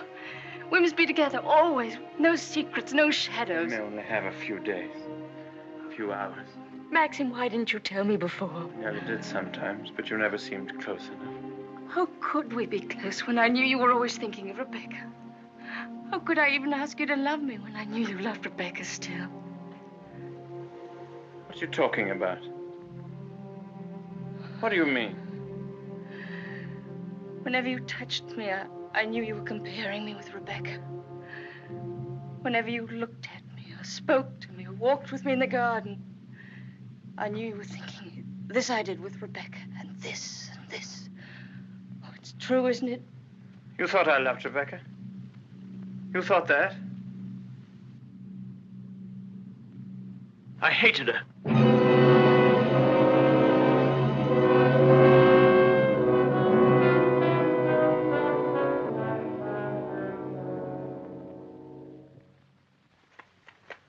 Oh, I was carried away by her. Enchanted by her, as everyone was. And when I was married, I was told I was the luckiest man in the world. She was so lovely, so accomplished, so amusing.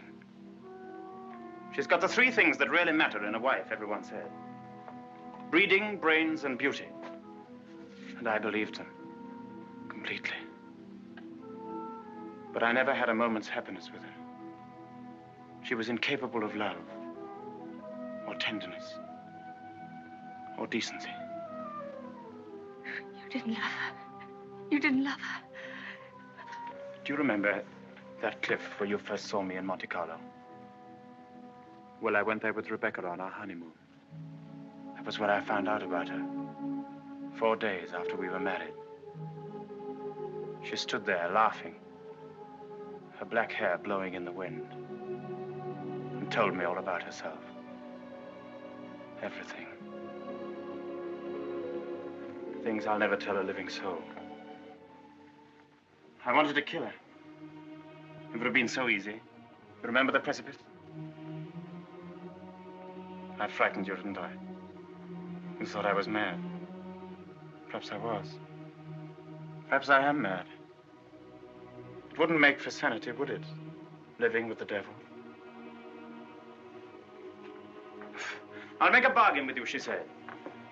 You'd look rather foolish trying to divorce me now after 4 days of marriage.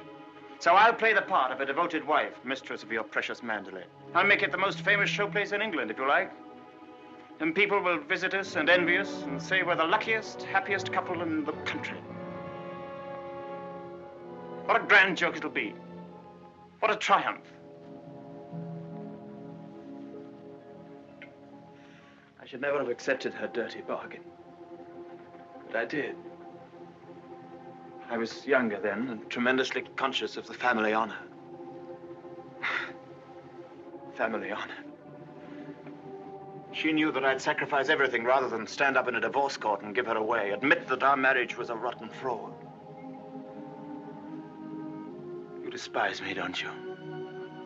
As I despise myself. You can't understand what my feelings were. Can you? Of course I can, darling. Of course I can. Well, I kept the bargain, and so did she, apparently. Oh, she played the game brilliantly. But after a while, she began to grow careless. She took a flat in London, and she'd stay away for days at a time. Then she started to bring her friends down here. I warned her, but she shrugged her shoulders. What's it got to do with you, she said. She even started on Frank. Poor, faithful Frank.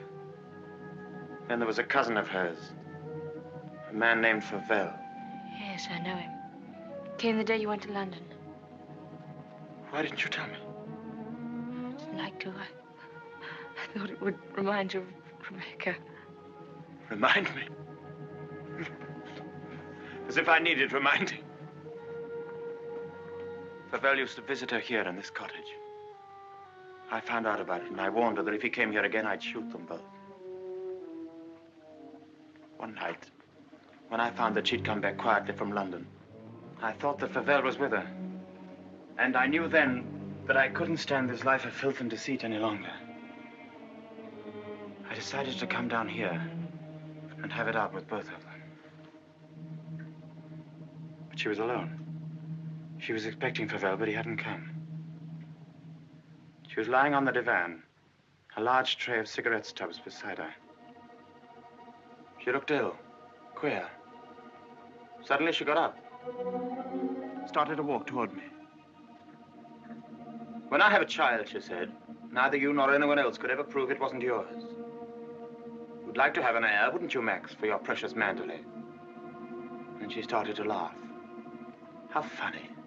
How supremely, wonderfully funny. I'll be the perfect mother, just as I've been the perfect wife. No one will ever know. It ought to give you the thrill of your life, Max, to watch my son grow bigger day by day, and to know that when you die, Manderley will be his.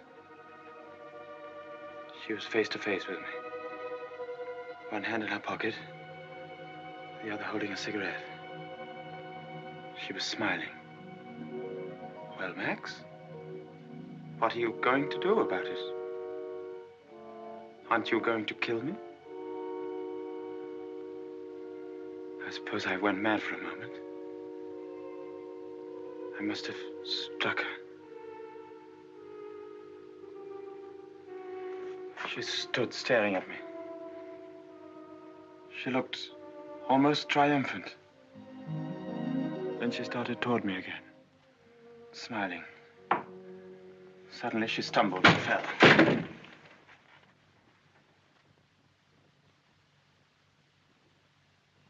When I looked down, ages afterwards it seemed, she was lying on the floor. She'd struck her head on a heavy piece of ship's tackle. I remember wondering why she was still smiling. And I realized she was dead. But you didn't kill her. It was an accident. Who would believe me? I lost my head. I just knew I had to do something. Anything. I carried her out to the boat. It was very dark. There was no moon. I put her in the cabin. When the boat seemed a safe distance from the shore, I took a spike and drove it again and again through the planking of the hull. I opened up the sea cocks and the water began to come in fast. I climbed over into the dinghy and pulled away. I saw the boat heel over and sink. I pulled back into the cove. It started raining. Maxim, does anyone else know of this? No, no one except you and me. We must explain it. It's got to be the body of someone you've never seen before. No, they're bound to know. Her rings, bracelets she always wore. They'll identify her body.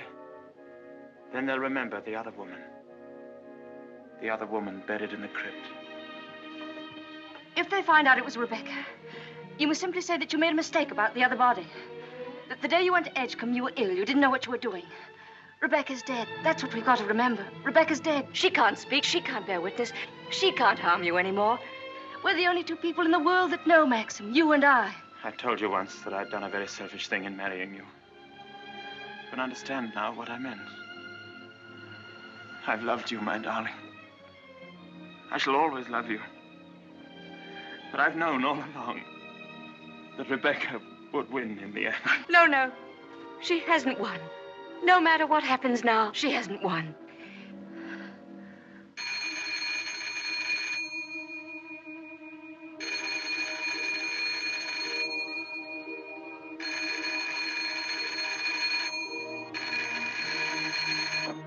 Hello? Hello? Oh. Hello, Frank. Hello, Frank. Yes. Who? Colonel Julian? Yes, tell him I'll meet him there as soon as I possibly can. What? Well, say we could talk about that when we're sure about the matter. What's happened? Colonel Julian called. He's the chief constable of the county.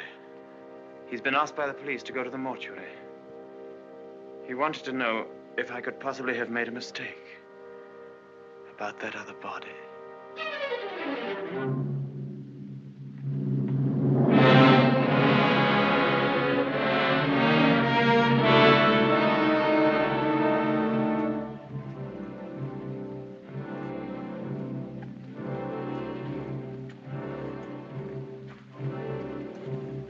Well, Colonel Julian, apparently I did make a mistake about that other body. The mistake was quite natural under the circumstances. Besides, you went well at the time. That's nonsense. I was perfectly well. Oh, don't let it worry you, Maxim. Nobody can blame you for making a mistake. Pity is you've got to go through the same thing all over again. What do you mean? Well, there had to be another inquest, of course. Same formality and red tape. Oh. Wish you could be spared the publicity of it, but I'm afraid that's impossible. Oh, yes, the publicity. I suppose Mrs. De Winter went below for something, and the squall hit the boat with nobody at the helm. I imagine that's about the solution of it, don't you think so, Crawley? Oh, yes. Probably the door jammed and she couldn't get on deck again. Yeah. Tab, boat builder, will undoubtedly come to some such conclusion. Why, what would he know about it? Well, he's examining the boat now. Purely as a matter for routine, you know. I'll be at the inquest tomorrow, Maxim. Quite unofficially, you know. We must get together for a game of golf when it's all over, eh? Bye-bye.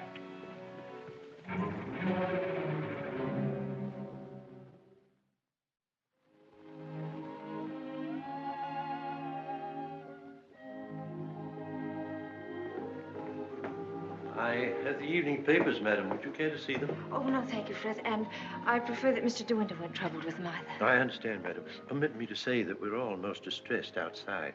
Oh, thank you, Frith. I'm afraid the news has been a great shock to Mrs. Danvers. Yes, I rather expected it would be. It seems there's to be a coroner's inquest, madam? Yes, Frith, it's purely a formality. Of course, madam. I wanted to say that if any of us might be required to give evidence, I should be only too pleased to do anything that might help the family. Oh, thank you, Frith. Why, I'm sure Mr. De Winter will be very happy to hear it, but I don't think anything will be necessary.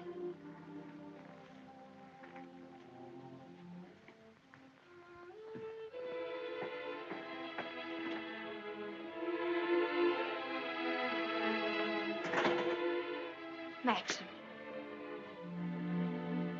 Hello, darling. Oh, Maxim, I'm worried about what you'll do at the inquest tomorrow. What do you mean? You won't lose your temper, will you? Promise me that they won't make you angry. All right, darling. I promise.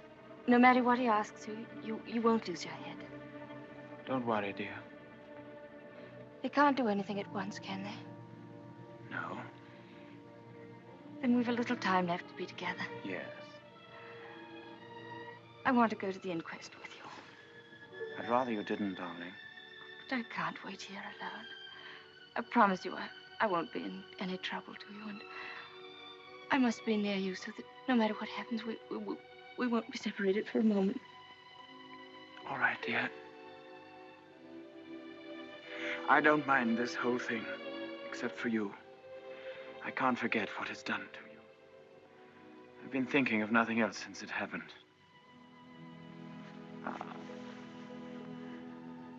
It's gone forever.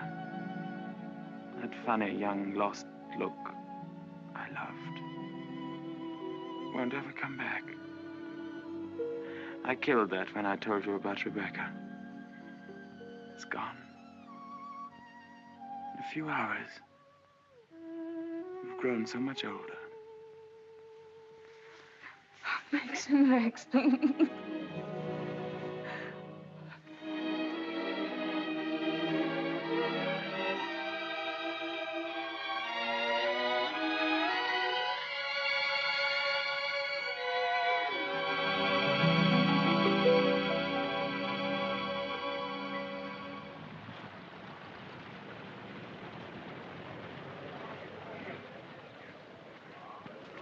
Black Jack Bridie was his name. The most important arrest I ever made. It must have been about 2 years ago now. Of course, there was no doubt about it. He was hung a month after I caught him. Hello, wait a minute. They've got old Balmy Ben up now. You remember the late Mrs. De Winter, don't you? She's gone. Yes, we know that. She went in the sea. The sea got her. That's right, that's right. Now, we want you to tell us whether you were on the shore that last night she went sailing. Eh? Were you on the shore that last night she went out when she didn't come back? I didn't see nothing. I don't want to go to the asylum. Them cruel folks there. Now, nobody's going to send you to the asylum. All we want you to do is to tell us what you saw. I didn't see nothing. Come, come. did you see Mrs. De Winter get into her boat that last night? I don't know nothing. I don't want to go to the asylum. Very well, you may go. You may go now. Now, Mr. Tabb. Yes, sir. Step forward, please.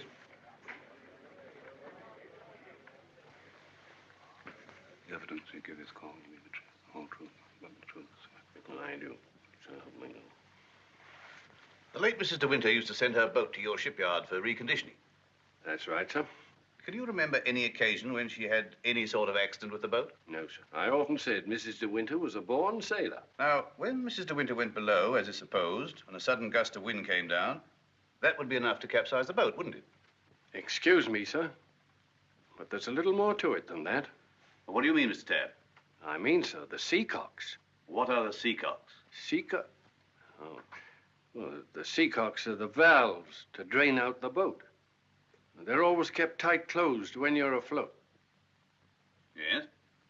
Well, yesterday, when I examined that boat, I found they'd been opened. Well, what could be the reason for that? Just this. That's what flooded the boat and sunk her. Are you implying? That boat never capsized at all. I know it's a terrible thing to say, sir, but in my opinion, she was scuttled. And there's them holes. What holes? In her planking. What are you talking about? Of course, that boat's been underwater for over a year. And tide's been knocking her against the ridge. But it seemed to me, them holes looked as if she'd made them from the inside. Then you believe she must have done it deliberately? Couldn't have been no accident. Not with her knowledge of boats. You knew the former Mrs. De Winter very well, I believe. Oh, yes. Would you believe her capable of suicide? No, frankly, I would not. You never can tell. You may stand down, Mr. Tabb. Mr. De Winter, please.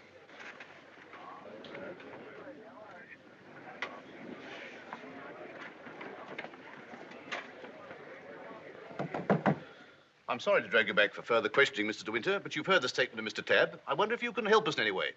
I'm afraid not. Can you think of any reason why there should be holes in the planking of the late Mrs. De Winter's boat? Well, of course I can't think of any reason. Has anyone ever discussed these holes with you before? Well, since the boat has been at the bottom of the ocean, I scarcely think that likely. Mr. De Winter, I want you to believe we all feel very deeply for you in this matter, but you must remember that I don't conduct this inquiry for my own amusement. That's rather obvious, isn't it? I hope that it is. Well, since Mrs. De Winter went sailing alone, are we to believe that she drove those holes herself? Well, you may believe what you like. Can you enlighten us as to why Mrs. De Winter should have wanted to end her own life? I know of no reason whatever. Mr. De Winter, however painful it may be, I have to ask you a very personal question. Were relations between you and the late Mrs. De Winter perfectly happy? Were relations between you and the late Mrs. De Winter perfectly happy? I won't stand this any longer, and you might as well know now. My wife, she's fit. She's fit. We'll adjourn till after lunch. Mr. De Winter, I presume you'll be available for us then? I told you should have had some breakfast. You're hungry, that's what's the matter with you.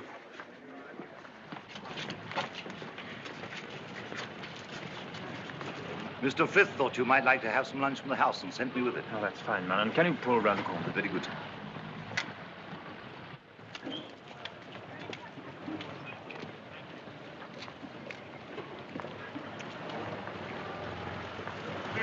Awfully foolish to have me fainting like that. Nonsense. If you hadn't fainted like that, I'd have really lost my temper. Darling, please be careful.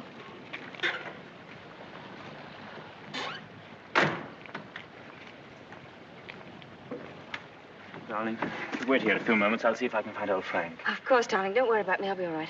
Sure? Here. Try a spot of this. Do you good. Thank you. Are you all right? Yes, of course. Won't be long. Right you are. Hello. And how does the bride find herself today? I say, marriage with Max is not exactly a bed of roses, is it? I think you better go before Maxim gets back. Oh, jealous, is he? Well, I can't say I blame him. But you don't think I'm the big bad wolf, do you? I'm not, you know. I'm a perfectly ordinary, harmless bloke. And I think you're behaving splendidly over all this. Perfectly splendidly. You know, you've grown up a bit since I last saw you. It's no wonder. What do you want, Furlough? Oh, hello, Max. Things are going pretty well for you, aren't they? Better than you ever expected. I was rather worried about you at first. That's why I came down to the inquest. Well, I'm touched by your solicitude, but if you don't mind, we'd rather like to have our lunch. Lunch? I say, what a jolly idea. Rather like a picnic, isn't it? Oh, I'm so sorry. Do you mind if I put this there? You know, Max, old boy, I really think I ought to talk things over with you. Talk what things over?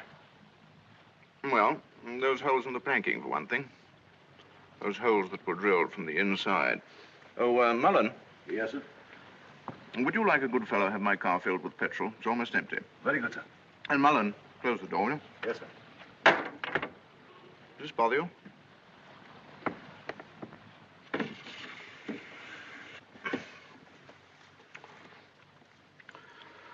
You know, boy, I have a strong feeling that before the day is out, somebody's going to make use of that rather expressive, though somewhat old-fashioned term, foul play. Am I boring you with all this? No? Good. Well, you see, Max, I'm finding myself in a rather awkward position. You've only got to read this note to understand. It's from Rebecca. And what's more, she had the foresight to put a date on it. She wrote it to me the day she died.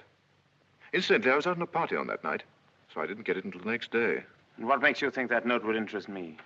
Oh, I'm not going to bother you with the contents now, but I can assure you that it is not the note of a woman who intends to drown herself that same night. By the way, what do you do with old bones? Bury them, eh, what?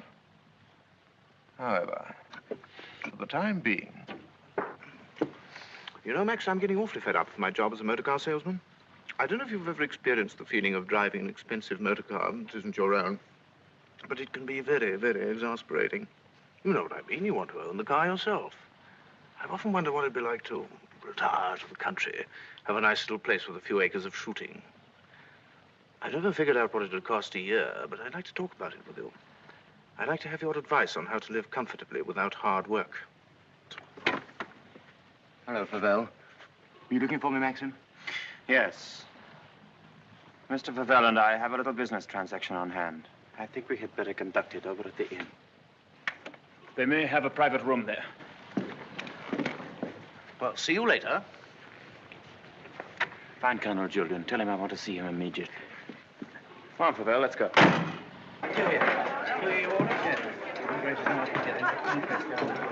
Have you a private room, please? Of course, sir. Through there, sir. Hope this will do, Mr. De Winter. Oh, splendid. Splendid. Exactly like the Ritz. Any orders, gents? Yes, you might bring me a large brandy and soda. How about you, Max? Have one on me. I feel I can afford to play host. Thanks, I don't mind if I do. Make it two, will you, like a good fellow? Very good, sir. Where's Mr. De Winter? Through the other door, sir. Colonel Julian, this is Mr. Favell. Oh, I know Colonel Julian. We're old friends, aren't we? Well, since you're old friends, I assume you also know he's head of the police here. I think he might be interested to hear your proposition. Go on, tell him all about it. I don't know what you mean. I merely said I hope to give up selling cars and retire into the country. Actually, he offered to withhold a vital piece of evidence from the inquest if I made it worth his while. I only want to see justice done, Colonel. Now, that boat builder's evidence suggested certain possible theories concerning Rebecca's death. One of them, of course, is suicide. Now, I have a little note here which I consider puts that possibility quite out of court. Read it, Colonel. Jack, darling, I've just seen the doctor, and I'm going down to Mandalay right away. I shall be at the cottage all this evening and shall leave the door open for you. I have something terribly important to tell you. Rebecca. Now, does that look like the note of a woman who had made up her mind to kill herself? And apart from that, Colonel, do you mean to tell me that if you wanted to commit suicide, you'd go to all the trouble of putting out to sea in a boat and then take a hammer and chisel and laboriously knock holes through the bottom of it? Come, Colonel, as an officer of the law, don't you feel there are some slight grounds for suspicion? Of murder? What else? You've known Max a long time, so you know he's the old-fashioned type who'd die to defend his honor, or who'd kill for it. It's blackmail. Pure and simple. Blackmail is not so pure, nor so simple. It can bring a lot of trouble to a great many people. And the blackmailer sometimes finds himself in jail at the end of it. Oh, I see. You're going to hold De Winter's hand through all this. Just because he's the big noise around here, and he's actually permitted you to dine with him. Be careful, Favell. You brought an accusation of murder. Have you any witnesses? Oh, I do have a witness. Oh. It's that fellow Ben. That stupid coroner hadn't been as much of a snob as you are. He'd have seen that halfwit was hiding something. And why should Ben do that? Because we caught him once, Rebecca and I, peering at us through the cottage window. Rebecca threatened him with the asylum. That's why he was afraid to speak. But he was always hanging about. He must have seen this whole thing. It's ridiculous even listening to all this. You're like a little trades union, all of you, aren't you? And if my guess is right, Crawley, there's a bit of malice in your soul toward me, isn't there? Crawley didn't have much success with Rebecca. But he ought to have more luck this time.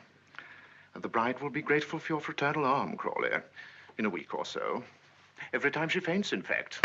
Winter! Maxim, please. That temper of yours will do you in yet, Max. Oh, excuse me, gentlemen. Now, is there anything else? Yes. You might bring Mr. De Winter a sedative. No, nothing at all. Just leave us. Very good. Now, Favell, let's get this business over. As you seem to have worked out the whole thing so carefully, perhaps you can provide us also with a motive. Ah, I knew you were going to bring that up, Colonel. I've read enough detective stories to know that there must always be a motive. And if you'll all excuse me a moment, I'll supply that too. I wish you'd go home. You ought not to be here through all this. Please let me stay, Maxim. Surely, Colonel Julian, you're not going to allow this fellow to... My opinion of Favell is no higher than yours, Crawley. But in my official capacity, I have no alternative but to pursue his accusation. I entirely agree with you, Colonel. In a matter so serious as this, we must make sure of every point, explore every avenue. And, in fact, if I may coin a phrase, leave no stone unturned.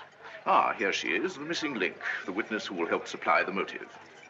Colonel Julian, Mrs. Danvers, I believe you know everyone else. Won't you sit down? No offense, Colonel, but I think I'll put this to Danny. She'll understand it more easily. Danny, who was Rebecca's doctor? Mr. De Winter always had Dr. McLean from the village. Now, you heard. I said Rebecca's doctor in London. I don't know anything about that. Oh, don't give me that, Danny. You knew everything about Rebecca. You knew she was in love with me, didn't you? Surely you haven't forgotten the good times she and I used to have down at the cottage on the beach. She had a right to amuse herself, didn't she? Love was a game to her, only a game. It made her laugh, I tell you. She used to sit in her bed and rock with laughter at the lot of you. Can you think of any reason why Mrs. De Winter should have taken her own life? No, I refuse to believe it. I knew everything about her, and I won't believe it. There, you see, it's impossible. She knows that as well as I do. Now, listen to me, Danny. We know that Rebecca went to a doctor in London on the last day of her life. Who was it? I don't know. Oh, I understand, Danny. You think we're asking you to reveal secrets of Rebecca's life. You're trying to defend her, but that's what I'm doing. I'm trying to clear her name of the suspicion of suicide. Mrs. Danvers, it has been suggested that Mrs. De Winter was deliberately murdered. There you have it in a nutshell, Danny. But there's one more thing you'll want to know. The name of the murderer. It's a lovely name that rolls off the tongue so easily. George Fortescue Maximilian De Winter.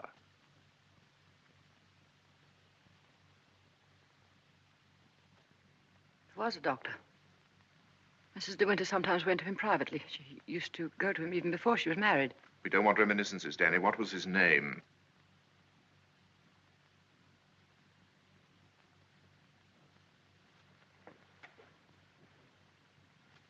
Dr. Baker, 165 Goldhawk Road, Shepherd's Bush. There you are, Colonel. There's where you'll find your motive. Go and question Dr. Baker. He'll tell you why Rebecca went to him, to confirm the fact that she was going to have a child. A sweet, curly-headed little child. It isn't true. It isn't true. She would have told me. She told Max about it. Max knew he wasn't the father, so like the gentleman of the old school that he is, he killed her. I'm afraid we shall have to question this, Dr. Baker. Here. But for safety's sake, I think I'd like to go along, too. Yes, unfortunately, I suppose you have the right to ask that. I'll see the coroner and have the inquest postponed pending further evidence. I say, aren't you rather afraid that the prisoner, shall we say, might bolt? You have my word for it that he will not do that. Toodaloo, Max. Come along, Danny. Let's leave the unhappy couple to spend their last moments together alone.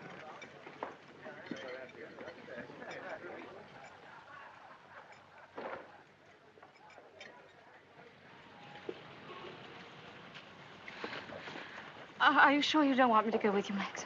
No, darling, it'll be very tiring for you. I'll be back the very first thing in the morning, and I won't even stop to sleep. I'll be waiting for you.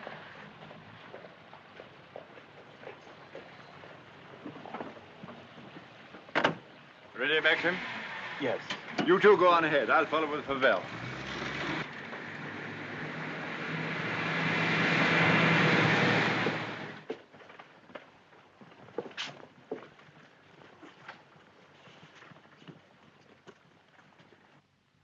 Dr. Baker, you may have seen Mr. De Winter's name in the papers recently. Oh, yes, in connection with the body that was found in a boat. My wife was reading all about it. A very sad case. My condolences. No, this is going to take hours. Let me... Don't bother, Pavel. I think I can tell Dr. Baker. We're trying to discover certain facts concerning the late Mrs. De Winter's activities on the day of her death. October the 12th last year. And I want you to tell me, if you can, if anyone of that name paid you a visit on that date. I'm awfully sorry. I'm afraid I can't help you. I should have remembered the name De Winter. I've never attended a Mrs. De Winter in my life. Well, how can you possibly tell all your patients' names? I can look it up in my engagement diary, if you like. Did you say the 12th of October? Yes. Here we are. No. No De Winter. Are you sure? Well, here are all the appointments for that day. Ross, Campbell, Stedall, Perino, Danvers... Danny? What the devil? Would you read that name again? Did you say Danvers? Yes, I have a Mrs. Danvers for 3 o'clock. What did she look like? Can you remember? Yes, I remember her quite well. She was a very beautiful woman. Tall, dark, exquisitely dressed. Rebecca. The lady must have used an assumed name. Is that so? This is a surprise. I'd known her a long time. What was the matter with her? My dear sir, there are certain ethics. Could you supply a reason, Dr. Baker, for Mrs. De Winter's suicide? For her murder, you mean? She was going to have a kid, wasn't she? Come on, out with it. Tell me what else would a woman of her class be doing in a dump like this? I take it the official nature of this visit makes it necessary for me to... I assure you, we'd not be troubling you if it were not necessary. You want to know if I can suggest any motive as to why Mrs. De Winter should have taken her life? Yes, I think I can. The woman who called herself Mrs. Danvers was very seriously ill. She was not going to have a child. Well, that was what she thought. My diagnosis was different. I sent her to a well-known specialist for an examination and x-rays. And on this date, she returned to me for his report. I remember her standing here, holding out her hand for the photograph. I want to know the truth, she said. I don't want soft words in a bedside manner. If I'm for it, you can tell me right away. I knew she was not the type to accept a lie. She'd asked for the truth. I let her have it. She thanked me. I never saw her again, so I assumed that... What was wrong with her? Cancer. Yes, the growth was deep-rooted. An operation would have been no earthly use at all. In a short time, she would have been under morphia. There was nothing that could be done for her, except wait. Did she say anything when you told her? She smiled in a queer sort of way. Your wife was a wonderful woman, Mr. De Winter. And, oh, yes, I remember she said something that struck me as being very peculiar at the time. When I told her it was a matter of months, she said, "Oh, no, doctor, not that long." You've been very kind. You've told us all we wanted to know. We should probably need an official verification. Verification? Yes, to confirm the verdict of suicide. I understand. Can I offer you gentlemen a glass of sherry? Oh, very kind. I think we ought to be going. Thank heaven we know the truth. Dreadful thing. Dreadful. A young and lovely woman like that. No wonder. I never had the remotest idea. Neither did Danny, I'm sure. I wish I had a drink. Will we be needed at the inquest any further, Colonel Julian? No. I can see to it that Maxim's not troubled any further. Thank you, sir. Are you ready to start, Colonel? No, thank you. I'm staying in town tonight. And let me tell you, Pavel, blackmail is not much of a profession. We know how to deal with it in our part of the world, strange as it may seem to you. Oh, I'm sure I don't know what you're talking about. But if you ever need a new car, Colonel, just let me know. It's impossible to thank you for your kindness to us through all this. You know what I feel without my saying it. Not at all. Put the whole thing behind you. But let your wife know she'll be getting worried. Yes, of course. I'll phone her at once, then we'll get straight down to Mandalay. Goodbye, Crawley. Maxim's got a great friend.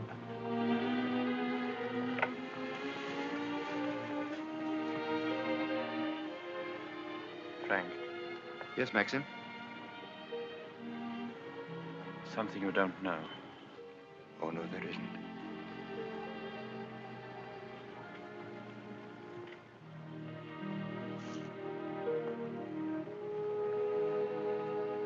I didn't kill her, Frank. But I know now that when she told me about the child, she wanted me to kill her.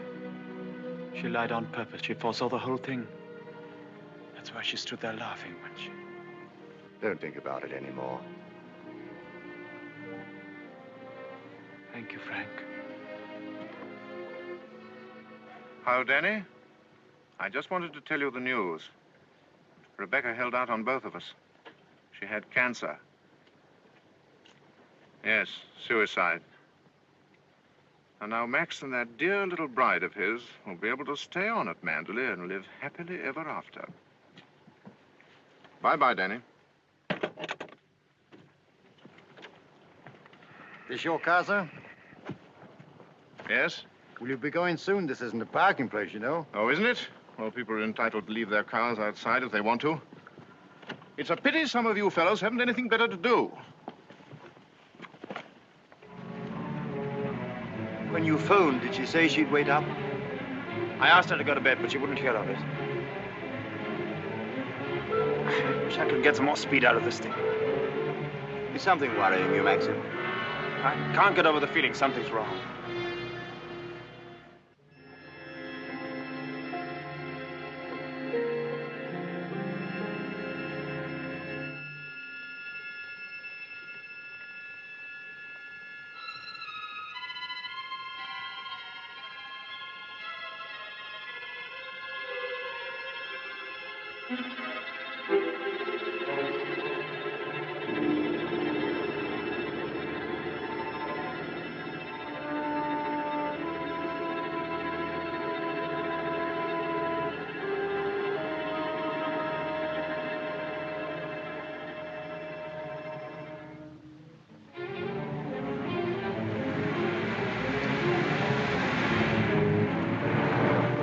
Frank. What's the matter? Why did we stop? What's the time? Well, this clock's wrong. It must be 3 or 4. Why? That can't be the dawn breaking over there. It's in the winter that you see the northern lights, isn't it? That's not the northern lights. That's Manderley.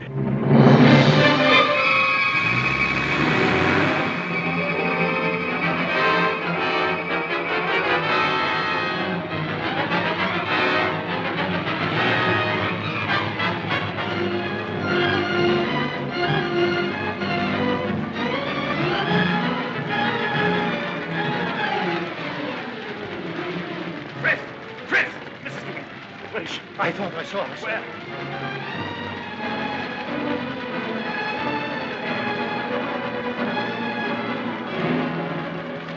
Maxie! Thank heaven you've come back to me. Are you all right, darling? Oh, yes. Are you all right? Mrs. Danvers. She's gone mad. She said she'd rather destroy Manderley than see us happy here. Look! The West Wing!